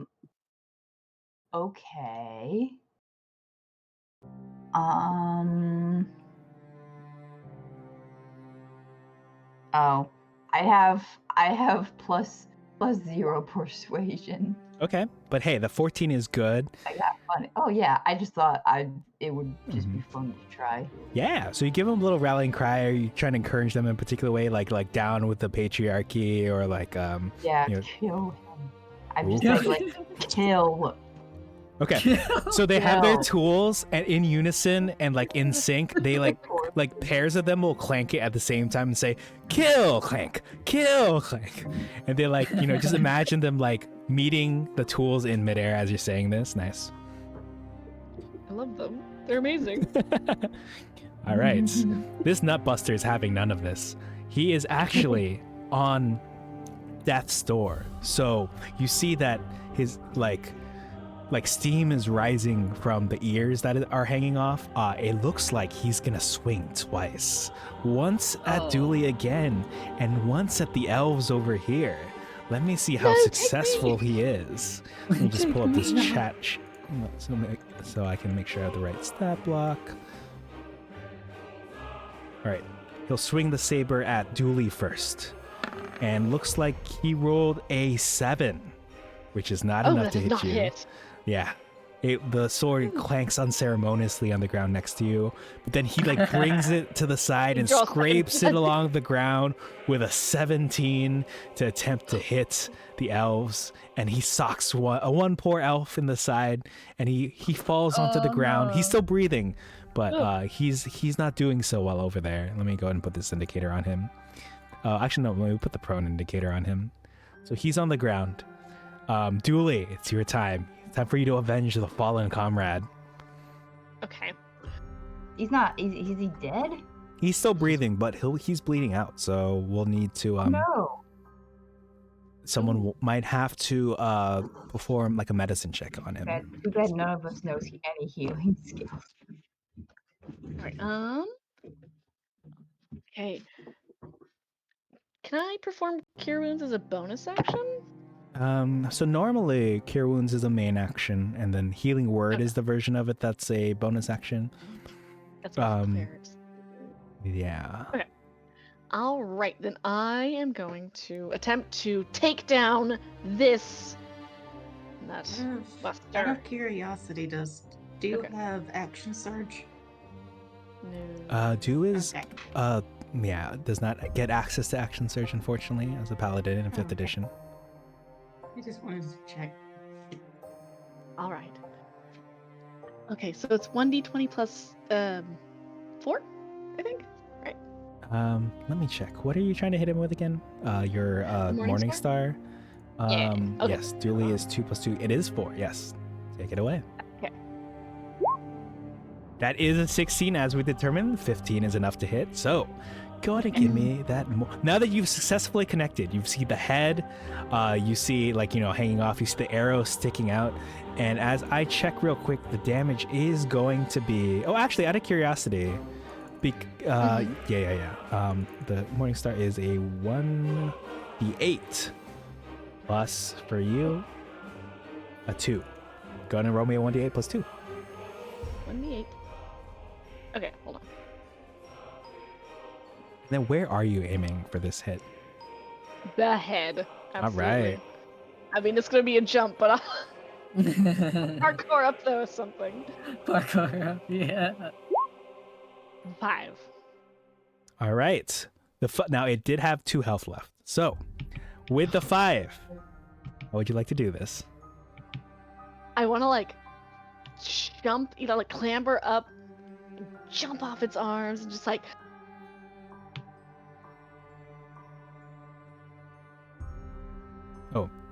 Sorry. Slap that head as far as I can go. Just say 4. All right. Yeah. Like golf. You reach up high. You jump up high. You strike the head. It sails off, ripping from the wires that connected it, the remaining wires that connected it to itself, its body, and goes sailing into. Is there a particular direction you would have sent that to, Arts? I just want to make sure you're just not hitting. away from everybody else, ideally. Okay. So it clanks onto the ground to the north, and I can basically declare you all victorious. So Nice. before I play the music, let's see. I would like to ask, there is the guy bleeding out. If anyone would like to do something, the order of actions that technically occur, it's Gabe after Do, because you did, hit it. It's Gabe, and then the elves, and then Elena, and then Pim. If anyone wants to jump in right away, I know it's getting late, just to do, basically I want to do this medicine check to save the dude, and maybe one more thing, and then we'll call it for there. Okay. Yeah, I think Gabe will run over and check on them. Yes. All right. How's this sound, Gabe? You can give me a medicine check, but is it untoward of me to ask you, the little shock thing people do with their hands to try to resuscitate someone? Is that out of character for you, or is that something you'd be interested in? Oh, that would be. I mean, if she's desperate enough. Okay. Well, for now, you can just roll me one medicine check then. We'll see how it goes. Ooh, that's enough. You need a 10 in medicine to resuscitate someone, so he is stable. He is no longer bleeding out. You did good work. And with that, I can declare you all truly victorious. Woo. Way to go, team! Yay. Yay. Woo! Victory! All right. Now, again, it's getting late. The elves are off. They're going to be, they're tearing down things. But one elf in particular, the one who rallied everyone, is going to thank at least Gabe specifically for saving his friend. And he's going to say, if you need the goods, they're in there. And he's going to gesture towards the door over there on the left, which will be the last thing that we do tonight. This. This door right here. Okay. And we have a great job, everyone from chat. Great job. Pat yourselves on the back. Yeah, thank you. Yeah, good job, team. Rally against the Nutbusters. Perfect. Gabe's gonna want to loot the wires from those nutbusters. All right. Gabe can go ahead. Yeah, feel free to add those wires from the Nutbusters to your collection. Did you want to share the information that the alpha told you about? Hey, the goods, wink wink, are in that door on the left. Yes. Hey, there's stuff in that door. Leans over to her while she's grabbing the Short and wires. sweet. I love it. Pim, there's stuff in that door over there! Alright, let's go check that stuff. Okay. No, While they're checking could they for just the, like... Oh, sorry. for the inventory stuff, do I add that to my other character sheet, or is there something in this one? So if you want to put it in this one, you can. It's just a little awkward because it's what you would do is there's like a plus right here under the, say, the morning star under the goal. You put a plus there and you type item, I'll put wires here. So it's like that. It's a little unwieldy, but it works. Let's see, she has the wires in the room thing from Earth.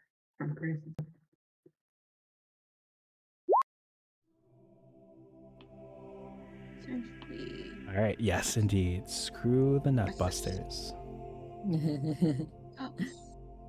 Or in this case, unscrew the Nutbusters. Yeah. Right. And add their stuff to your inventory. All right, Elena and Pam, you're over here. Anything you like to do? Yeah, we'll go wait for the. Well, I'll wait for the.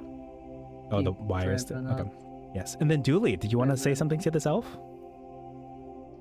Oh yeah. So, excuse me. We are the team who came in to help rally and defeat this evil Santa Overlord. And I must thank your squad for your assistance with this. We would not have made it without you. Oh, well, thank you for calling us to action. Yes, we have suffered too long under the injustices of Kris Kringle. He spits on the ground. All the other elves in unison spit on the ground. We're tired of it. We work too hard for too little pay. Like the number of days we get off is not enough. We don't even have dental. Yeah. Okay, Oh my gods. so technically it's not slavery. Right, they might have other benefits. A determination well- for another time. It's good to uprise either way. That's right. Too right. We're only too happy to help you with this. Hmm. Yeah. And No. Hey, Steckham, welcome in. turn Thank you this for the place work. around and get you that dental coverage you're needing. Yes, dental coverage, and they all cheer because, like, as one of them is shoveling like candy into his mouth. Lord, if anyone needs dental coverage, it's the elves. It's the holiday elves. Oh yeah. Oh, the elves. Elena actually does have something to say. You guys should form some kind of camaraderie, a gathering, a union, perhaps.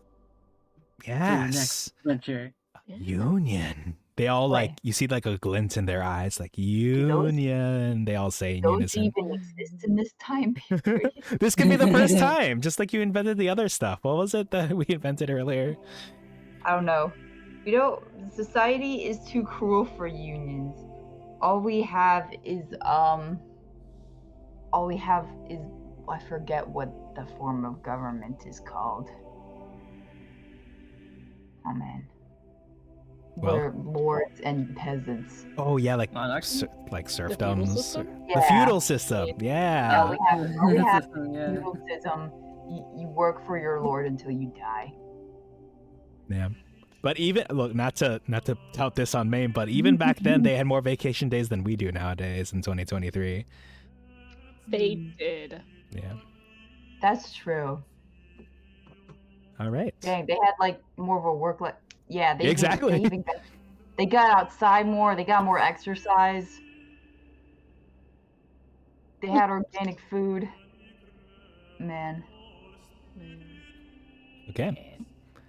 The elves are like conversing amongst themselves as perhaps this union talk, you know, they'll give it a mull over. Actions must be swift soon, but until then, a single door awaits you. Alrighty. Are y'all ready? Yeah, Hell yeah. enough chatter. We gotta get the goods until the big man, like before the big man himself finds out what we've been doing. Oh, we can take it to him, I bet.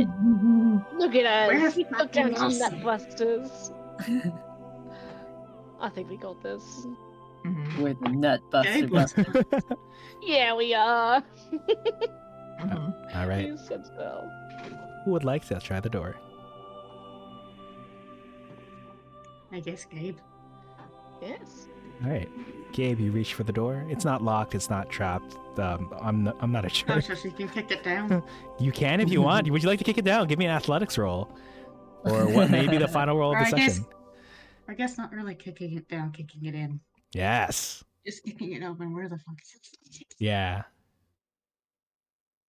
I have lost this. Oh yeah. It would be all right. 11 is it meets the AC for like an inanimate object. So you're able to kick it open, and you see before you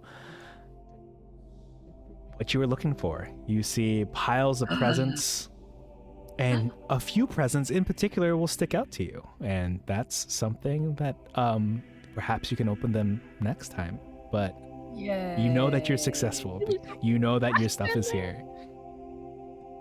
Scurry underneath legs if she has to, looking for what she wants. Play Okay. the to be continued music. Yes. To be continued. You found your presence. It's been a successful session. Well, it is late, so I appreciate you all giving me the extra time to get this far. And if you all would like, I know this was supposed to be a one shot, but if you would like to escape unscathed with your presence and stick it to the big man himself, finally, perhaps we can do that another time. Yeah, make it a 2-shot. Yeah. 2 This shot. was 2 fun. shot. Two It shots. is so Two fun. Yeah, this Oh my is gosh. fun. Thank you so much, Troy, for making this happen. Well, and thank- Yeah. for thank- Lux reaching much. out. Well, thank you all for, again, Lux for setting this up, for you all for being like the Yay. players are important. Like, it literally wouldn't be the same without you all. Like, it has to be a specific group and a vibe, and you all are bringing it to the table, and I really appreciate it. Oh, thank you. I am having an absolute blast with Gabriel. Yeah, I'm really excited with how things have turned out for each of your characters specifically, too. Yeah, I like this new character. He's been fun to try out. I like Pip. I like it. He's practical in his own way. Yeah. Oh my god. I like making male characters that are just like little guys with very dubious, very questionable morals. I love little guys with No questionable. lie. Yo, for real, as a little guy I with don't- questionable morals, that speaks to me. Yes, exactly. Zayon, Oh I my appreciate gosh, the and Gabriel support. being like a beautiful flirt. shots. This is not expecting. And L too. Ooh, romance in the air. Gabe is such an excitable dumbass. I love her. Mhm. So No better is than a Britney Spears duet. Oh, yeah. Yes, Yeah. yes. I'm putting that in my other campaigns. Like, hey, did you hear the great Br'itney Spearce is coming to town? Like, you gotta get tickets. They'll sell fast. Beautiful. All right.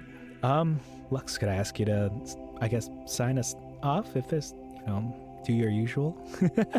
Yeah, absolutely. So what I usually ask around this time is if anyone has anything they'd like to plug in, anything people would want to look forward to from you. Just anyone. If not, that's totally okay as well. I may be animating someday soon. Ooh. We'll see. No Yay. promises. No, I want to get back to it so bad, but my god, work and school was mean to me. But yeah. No, but I No, enjoy. work at school. Maybe Yeah, I yes. would link my socials if it was safe for work. So, but like, Ah, I can't safely recommend anything because you might not like what you see. I guess I could plug in my art Tumblr since I'll have some stuff to post soon. okay. Yeah. Okay, I'll keep an eye out, and if you post it, let me see. and I could also link it in here and also after the fact once the VOD is up. Yay. Alright, I will write that down. Thanks. Fine. Everywhere with this handle. Yeah. It's me.